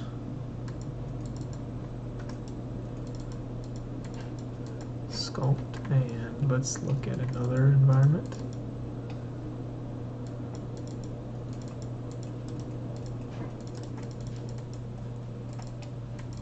So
So what we got is this is basically one scene, kind of, with this place is huge, especially if I make the person very, very tiny. Okay. Okay, let's do, whoa!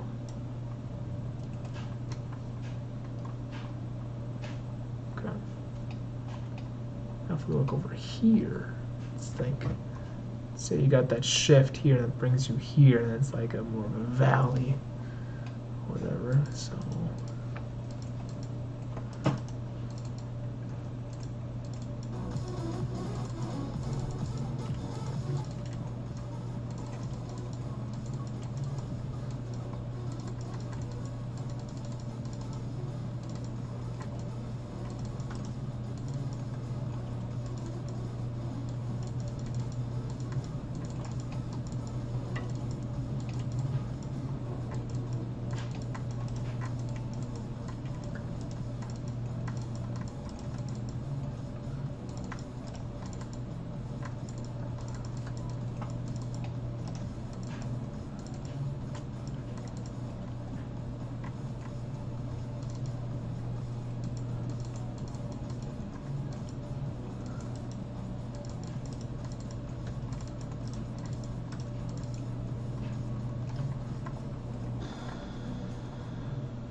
What is it? People are feeding. People are feeding.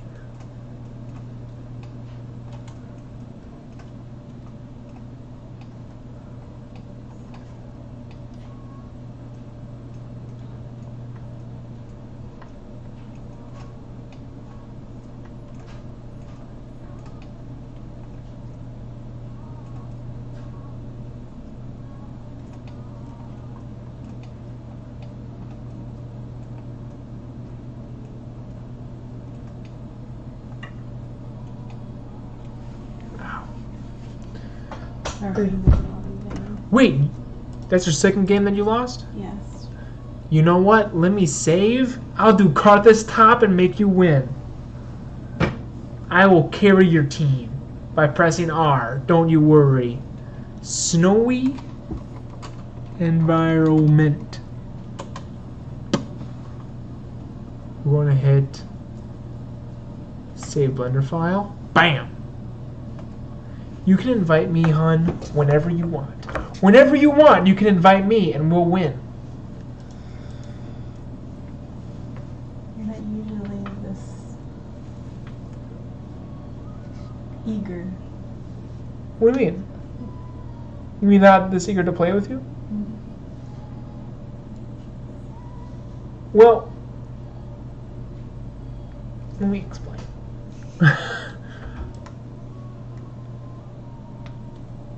Har's not here. But I was just thinking about it just earlier today. I need to play League with my wife. We haven't been playing League together recently. You sure you're not avoiding your 3D modeling? I'm okay, you might think that, which is understandable, but I had these thoughts in the morning. So it's not true. If I go to gameplay is on.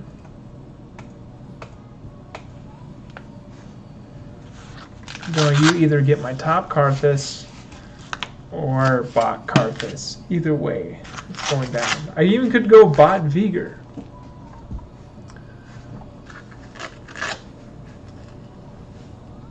And I have a promo I gotta do. And since you lost your past 2 games, odds are you can win this one. So I'm in my promos, so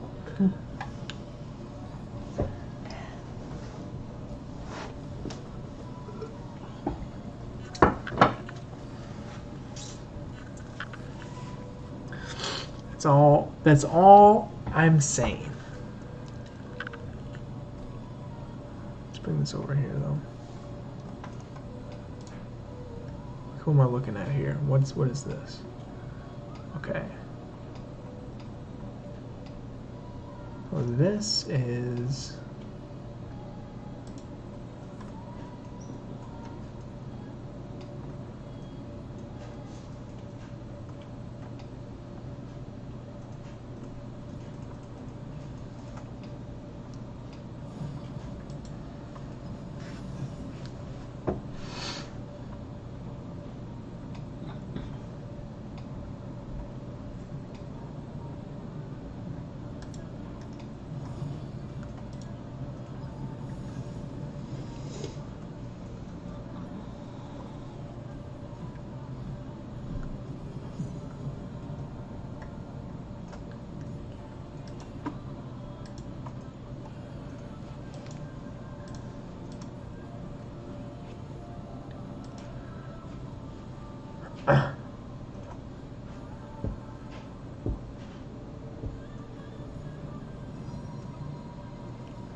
We ban Nassus in this household. That's what happens.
A Shogoth! Dang it! I'm not worried. He's just going to be really good. They're kind of tanky, look at that. A Volibear, a Shogoth. Ooh boy, we only have one tank.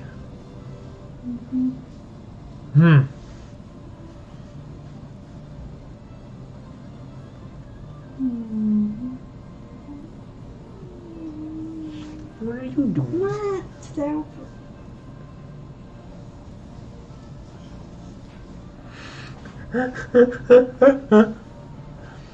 Well, yeah, I mean, Allie thinks I'm trying to avoid responsibility. And I don't even know why I should even think that, to be honest with you. I just don't see it.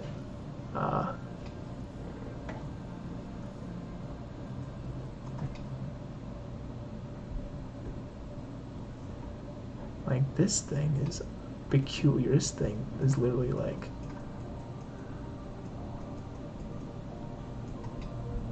Oh.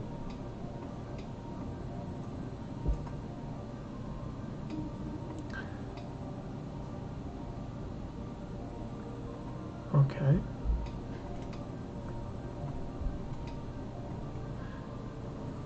I'm gonna have to like add some trees to help me with scale because I'm having a hard time right now figuring out scale.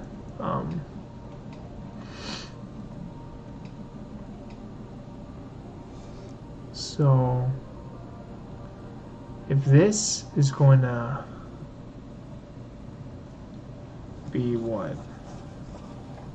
This is either going to transfer to the... Oh, the game started? Mm-hmm. Gotcha. I feel like that was quick.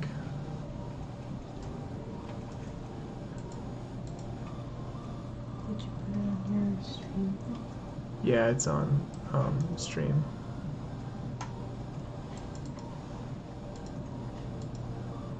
Let's do straight Dark Seal.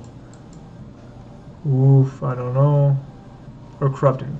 Maybe a corrupting potion. Just because I'm feeling excited.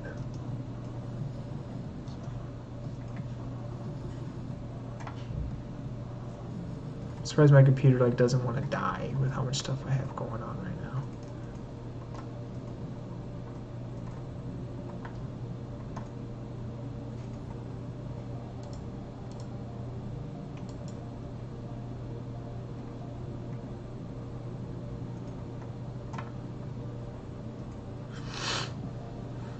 Okay.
Okay, so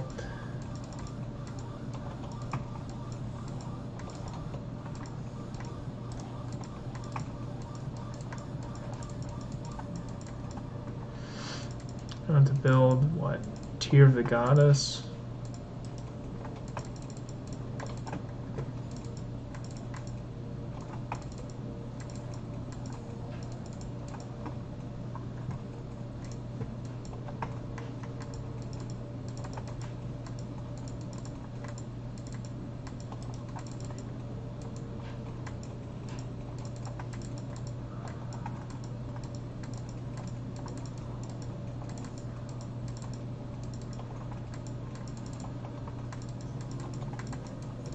Oh, I suck!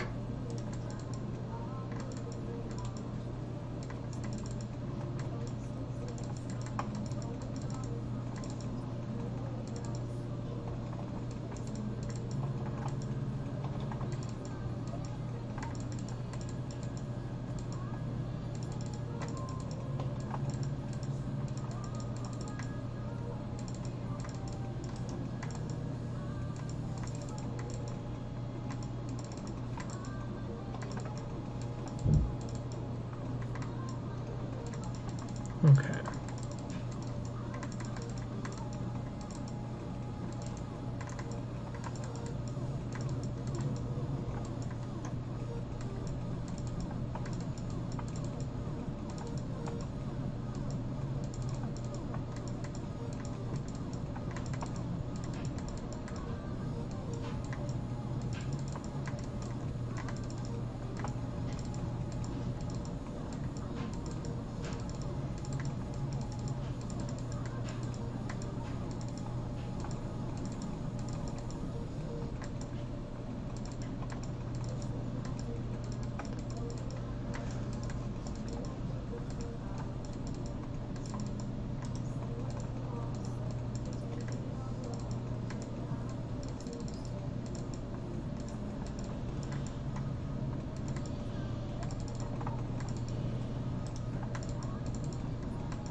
So once he hits 6, I think he'll be able to kill me.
Okay. Gotta get that Tear of the Goddess. The problem with my build with this guy is. There's so much prep work I gotta do before I can even like do any damage. It's really pathetic. I need to get the Tear of the Goddess and a Catalyst just so I can have sustain for my moves. Then I get a Leandri's Torment, right? But I got my ult now, so that's a plus. Right? Alright. Oh, F is almost dead.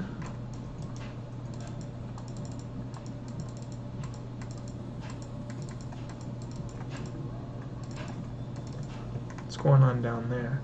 Yeah, if you ever see them really low, just let me know.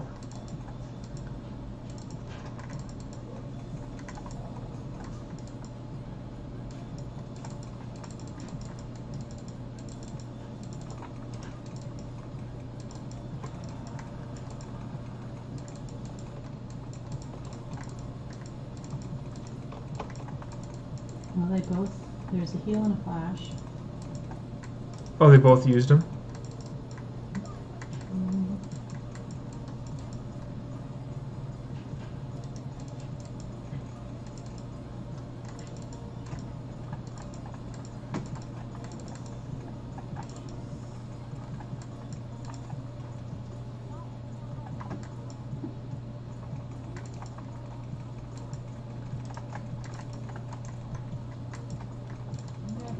And she ulted.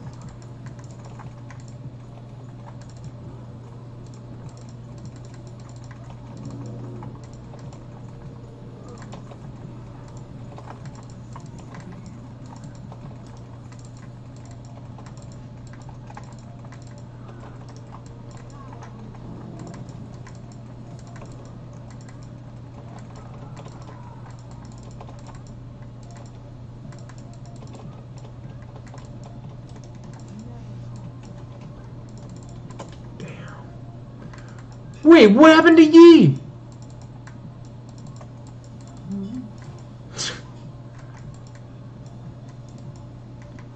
Oh, we just had first blood, isn't it? You said you had first blood? No, someone just took first blood. Oh, yeah. I think that was me. I think I gave it up.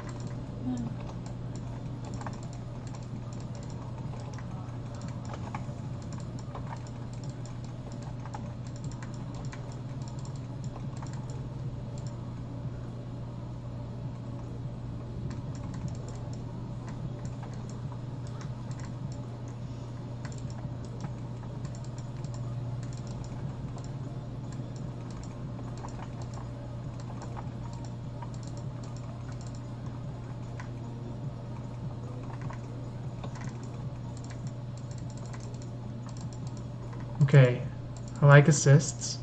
Assists are nice.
I survived! Woohoo! That was stressful.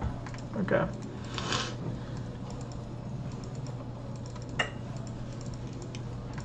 Okay, got a catalyst. Put some cooldown, I guess.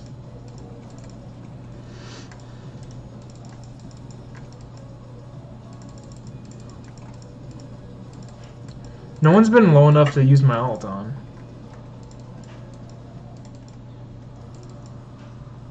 We'll probably get a gun soon.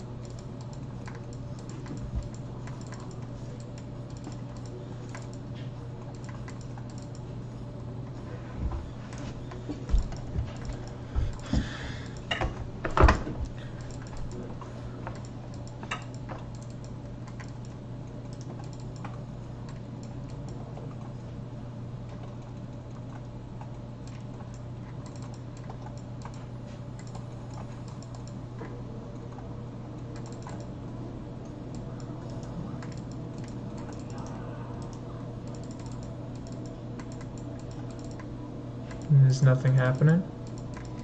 Well, I just wasted an ult. Uh-oh, Karma's missing.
Dash actually has a lot of good quotes.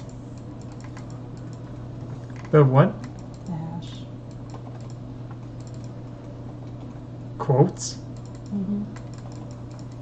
About freedom. About freedom?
Come on.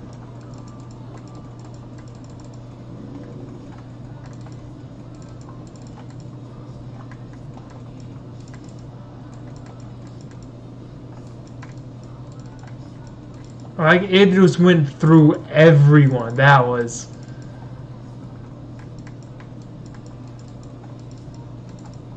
rough.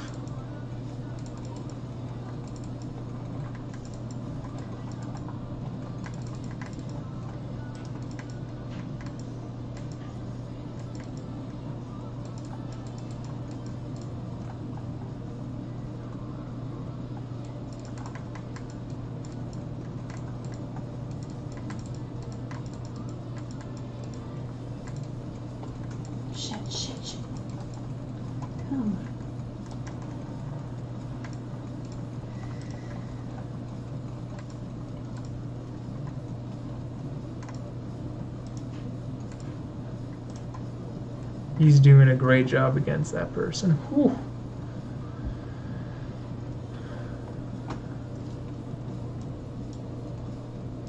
I guess I should just get it.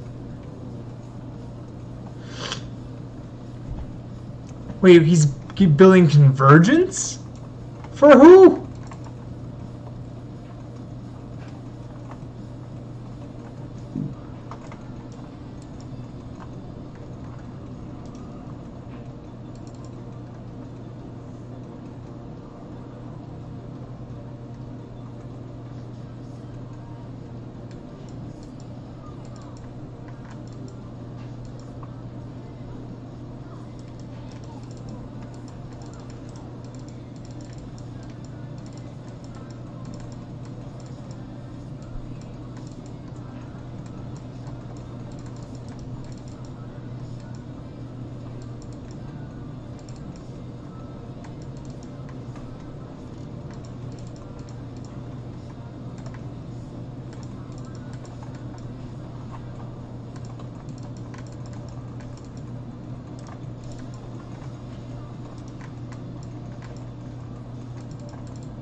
I can't know if he ate that.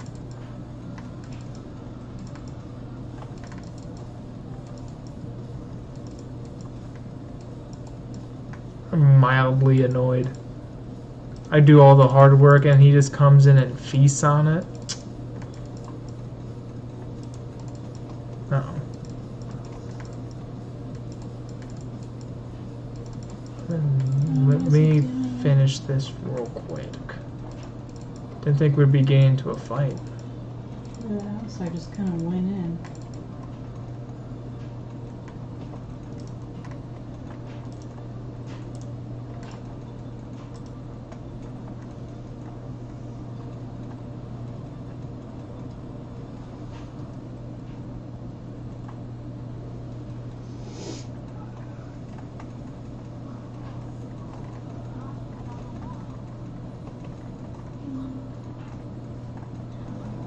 Shit!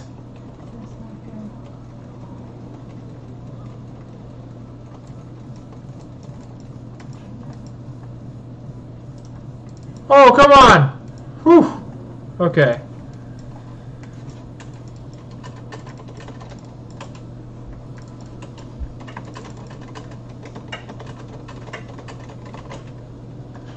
Let me get... I need, like, my ult to have a shorter cooldown. If you're planning on getting him a statue, it would be best to be the best statue ever. Okay, Har. Sure thing, buddy. Why is my league minimized? You ain't my mom. Alright. Ooh, Fire Drake. Oh my god, can League stop that? Because it minimized for the second time. Yo. Jungler, why aren't you here? Let's go.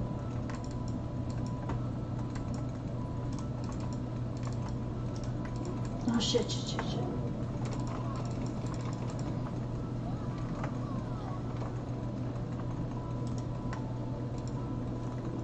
Why wasn't ye with us?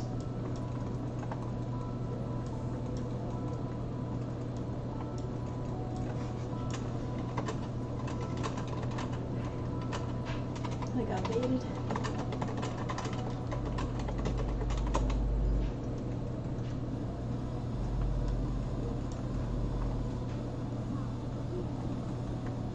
I'm getting picked apart.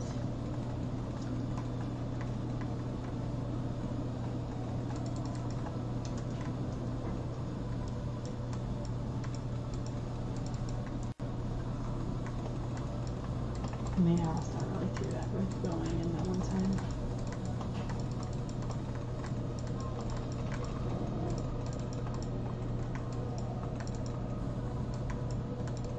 Good thing my wave clear is so good.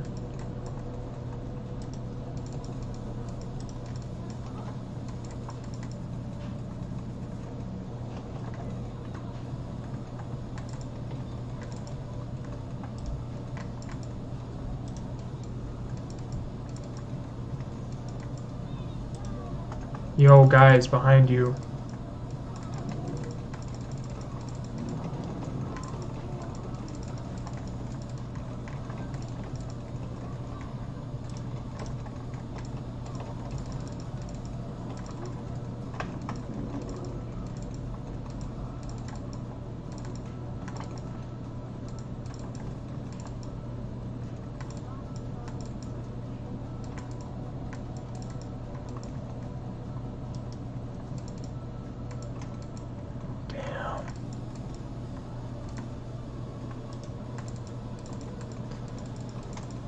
Wait, why are you let your wife get killed like that? Dude, I'm not killing my wife. That's not what's going on. Actually, you missed it. Earlier this morning, she said she was going to strangle me. So... It's self-defense. Self-defense, that's what they all say.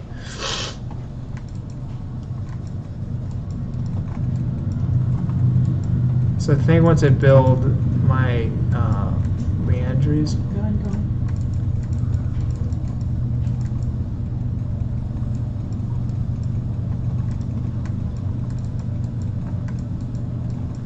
we can take this tower, I think, because Misfortune's down there. Uh-oh.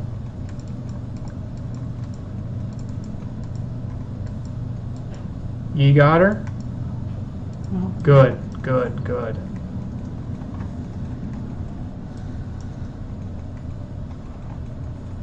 Uh-oh.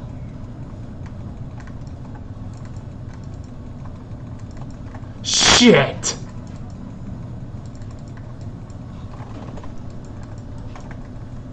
Oh my god, I'm alive! Oh, I'm alive!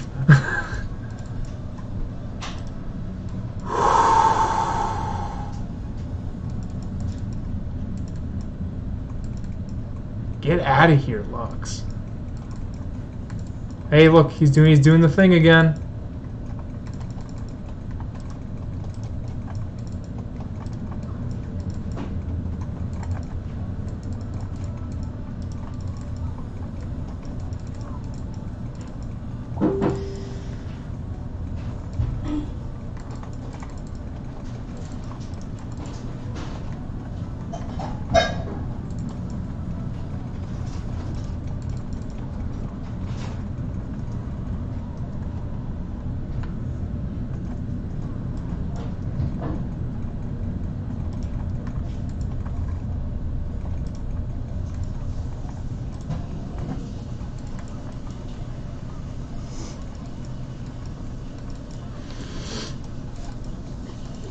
Keep him top.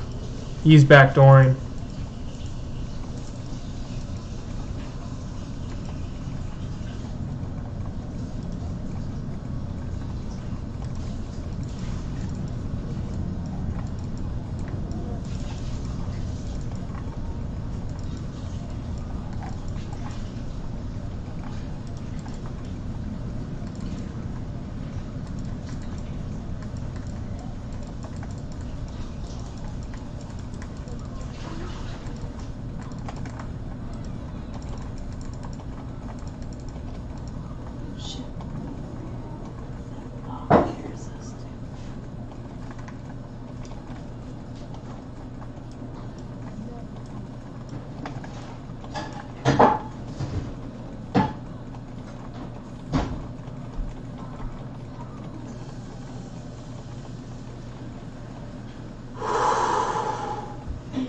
They're all low. Look at that. That's... No, you just better. Just mop the floor with them? Oh, thank goodness. Oh, shit. Oh.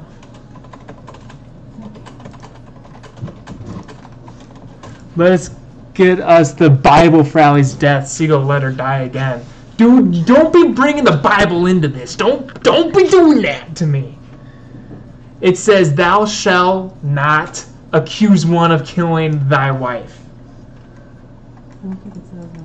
It's the 11th commandment. It's in there. You guys just gotta look for it. All right. Let's do the void staff, guys. I finally got Leandri's torment. They have not gotten Fire Drake. Was this the second Fire Drake? No, this is they got the other one.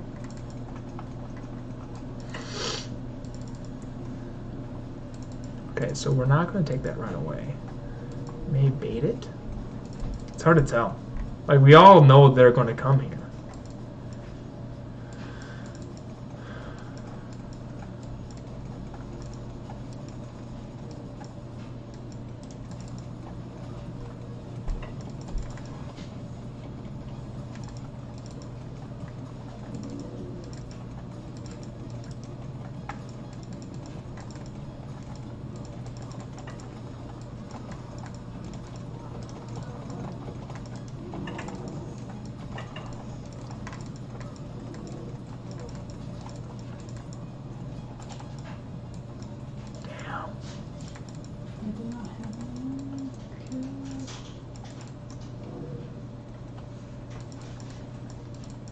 We need to defend this. Fizz! I understand you don't want... I feel like you...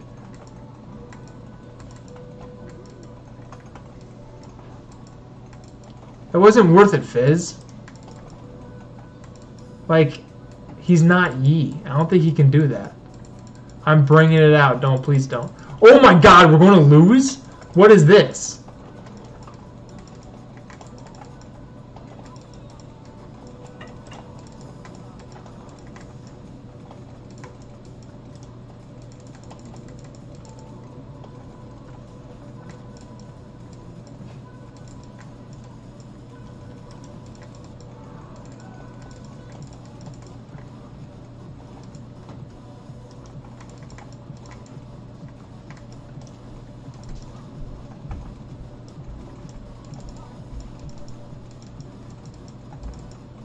Yi, what are you doing? Oh, he's like, I gotta get the blue buff, guys. It's a 5v4. I want that blue buff.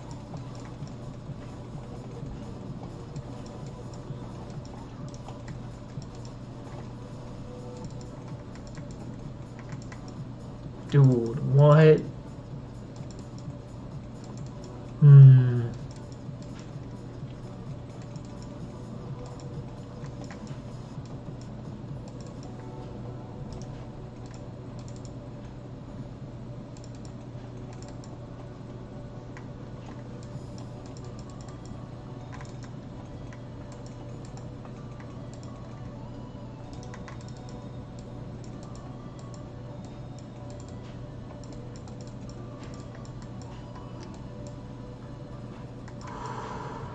This is not stressful whatsoever. Okay.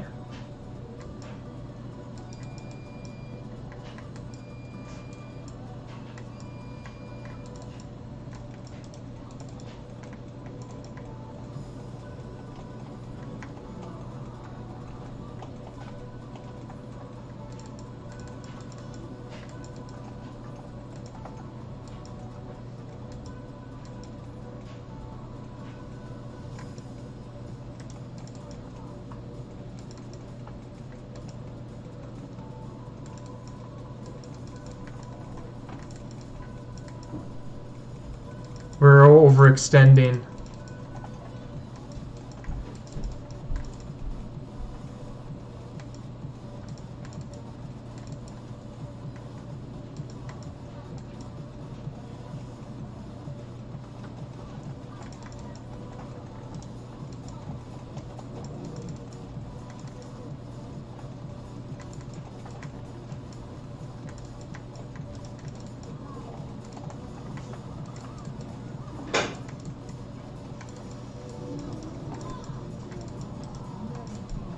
Oh my gosh, what have I done?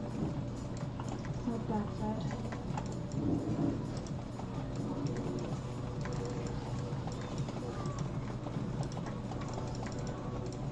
Oh my gosh, why am I that close?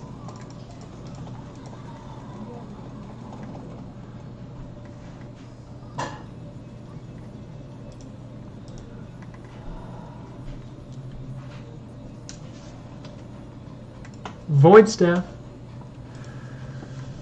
Whew, man. Do I have enough to get this thing? Yes, I do. I can start building this thing. Delete this. What can I get of this? No. Like, do you have Blade of the Ruined King? Yeah, so you have Blade of the Ruined King. I don't know, We just been having like really bad like team engages. Like there was no reason that E should have gone first. There was no reason why the Alistar should have gone into a 3v5. Just been really stupid plays when we were perfectly ahead.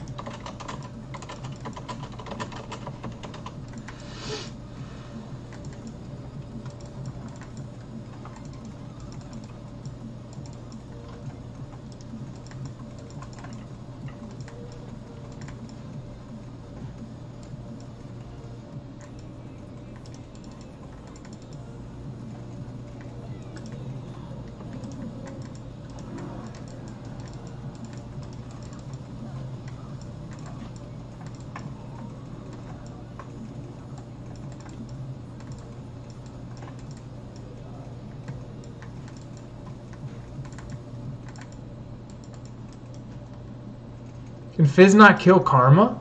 What? Isn't Karma support? No, that was lost. Unreal.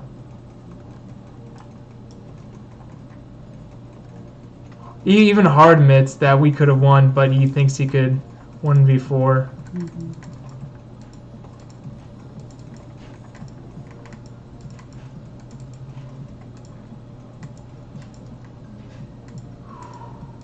And this Fizz can't kill a Karma. I think that's incredible.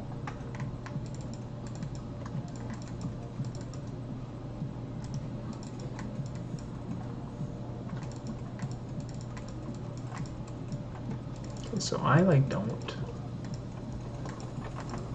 Oh my gosh. Damn. Why is... Well, technically, like Yi should have gone in then.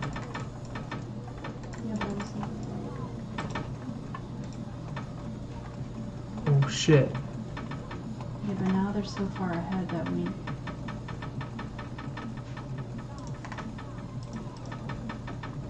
Yeah, that was a throw. Unreal!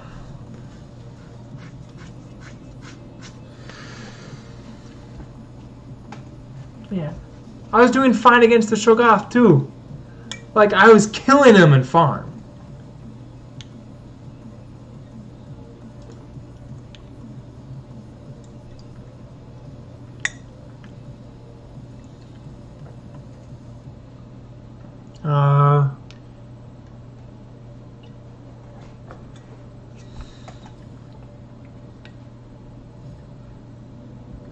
Like, he didn't go in.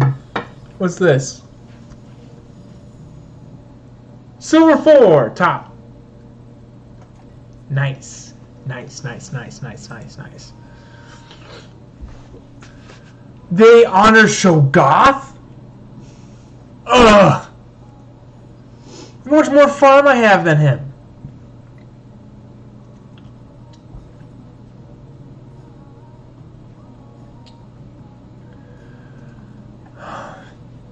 Maybe I should have done... Look at all that damage! Look at all that damage! Karma did a lot too. Yo, Har, are you going to do flex with us or no?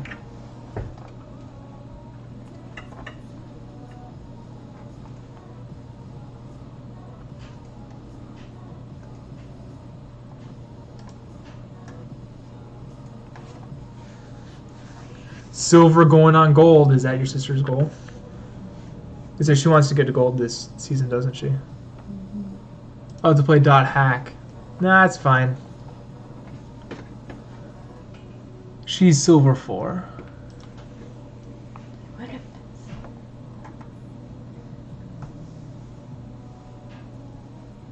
But I've been sleeping all day. I've noticed you've just been gone.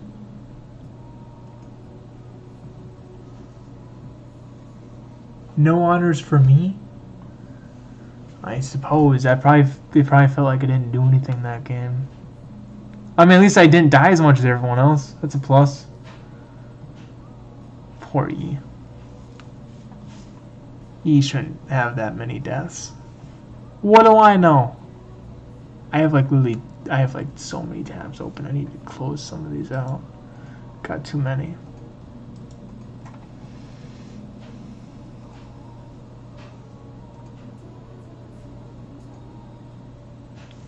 That person's drawing there. This person's doing some kind of Unity thing, and that person's doing some kind of fire brushes.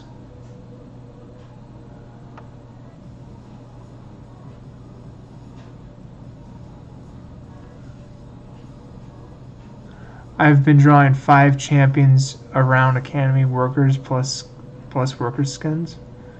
Your first person Nick is here and hogging Ryan's room. I don't even know what that means. So you're saying, like, you say that, but I don't believe you. He didn't take up that much space when he was, like, when we were there. They're watching anime. Oh, so you can't play .hack because they're watching anime? Is that what you're actually saying?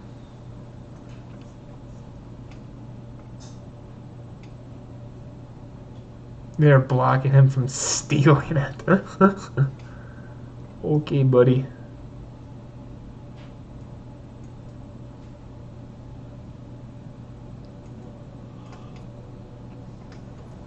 Okay, so we got a path a little here, right?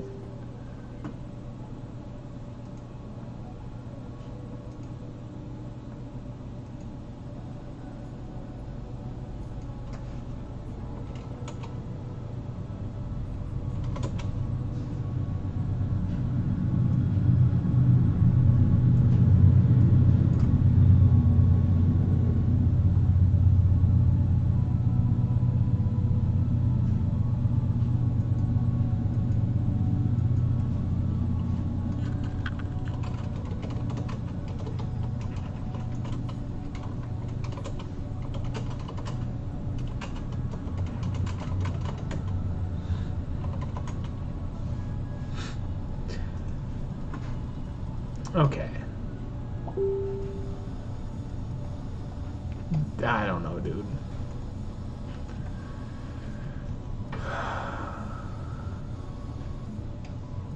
So, you might not tell, but I have 2 landscapes right here. I have 2 of the pictures right here.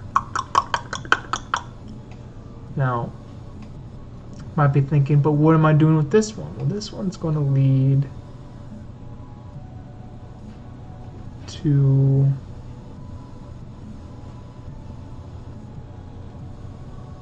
a what?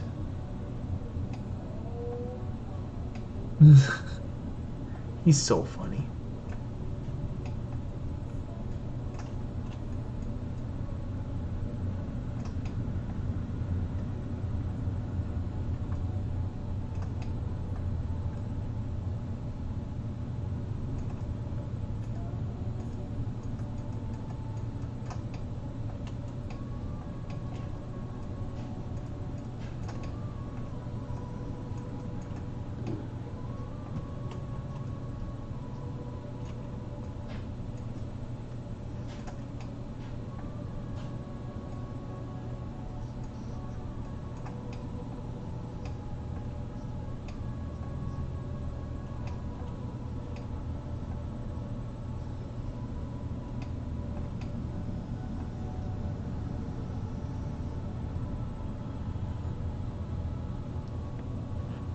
Okay.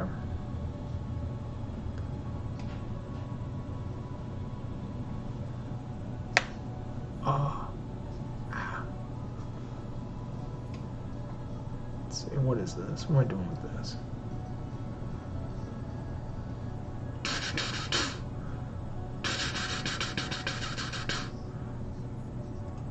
I don't feel like listening to this. I don't know what I want to listen to.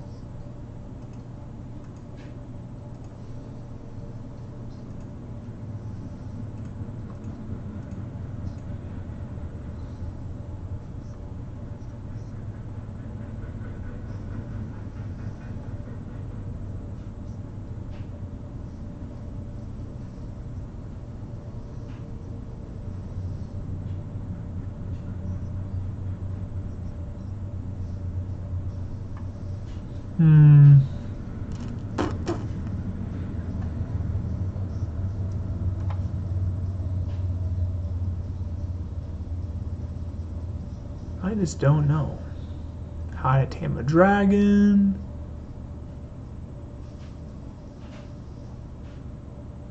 Anime.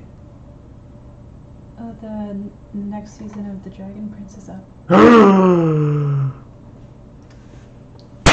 Well, I guess this is done. I guess this is, how many episodes is it?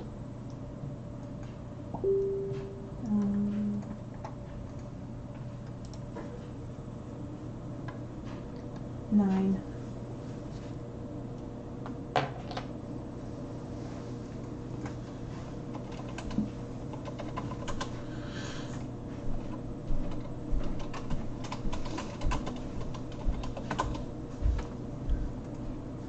Get to JoJo Part 2. Dude, okay. I have this to watch, then I'll get to JoJo Part 2. I wish JoJo had English dubs so I could do this while I listen to it, but I'm sure I won't hear yada yada yada in that really deep voice because for some reason English dub just they don't go deep. They go Urasumi, right? They don't have that cool voice, you know? Yada yada daze, right? It's I don't get it. Right? It's just there's a certain deepness and authority you command when you speak Japanese, and I don't know why they don't do it. It's like so many like male characters. Like the sub has a really great voice actor, and then it comes to English and it's just pathetic. That's because each language has their strengths and weaknesses. They just can't do. That's why we can't let English take over the world.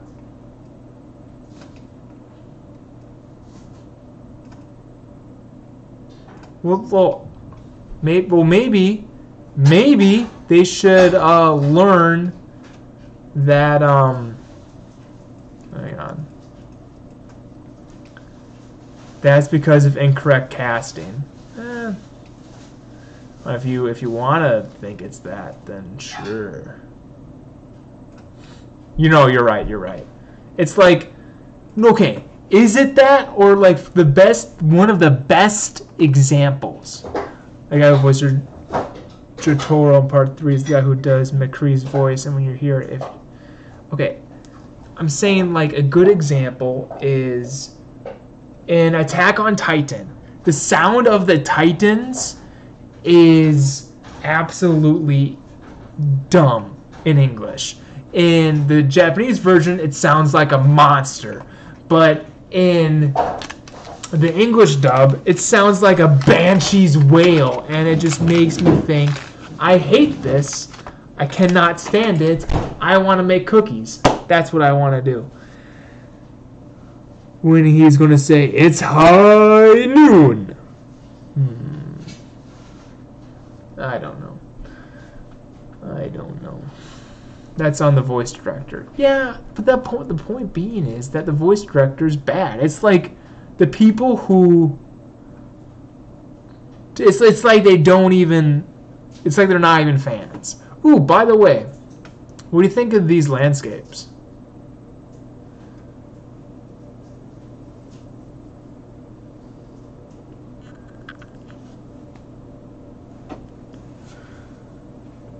Meanwhile, the JP voice actor for Jotaro fits him.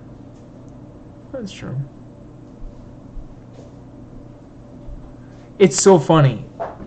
I pump these out pretty quick. And now, given this is just doing two-tone coloring, I didn't really care for doing a bunch of like colors, but the landscapes themselves, like the line work is really good. And I was telling Anna I could pump them out really quick.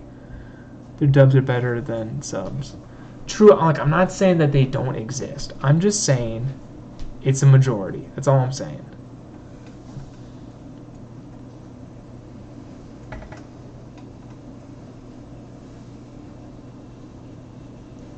What are you heating up? Fish. Ooh, is there rice? Yeah.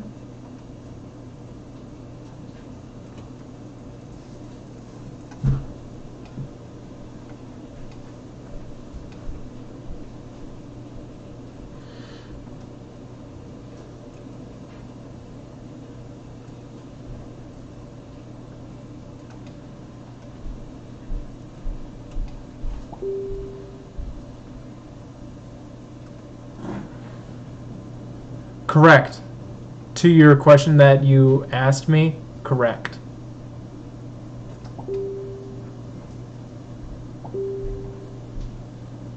Dude, hey, there's a lot of truth to that, man. Which is, I mean, it's kind of a shame, but it's like at the same time, yeah, people gotta get over it. You know, people have to realize that there's more to life.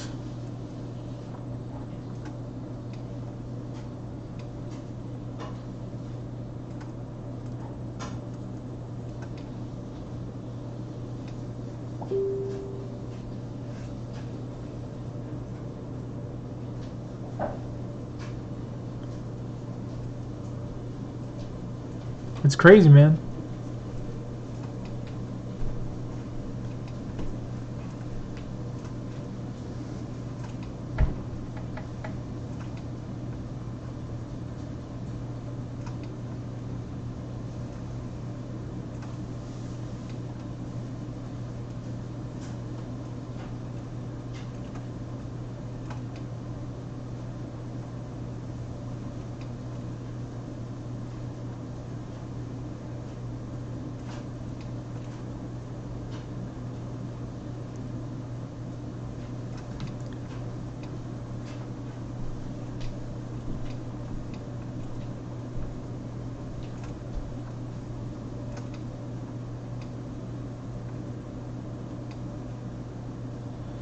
Make the Statue of Liberty or what? Okay, so take a look at what I got here and look at the left picture I got right there.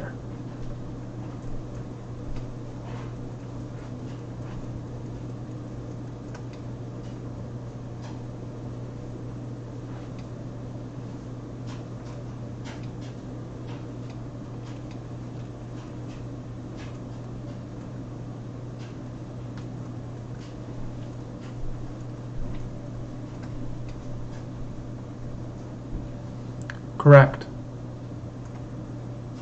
This is for the Inuit girl.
probably am really hungry.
Boom! Tunnel, cave thing. I got it. Don't worry.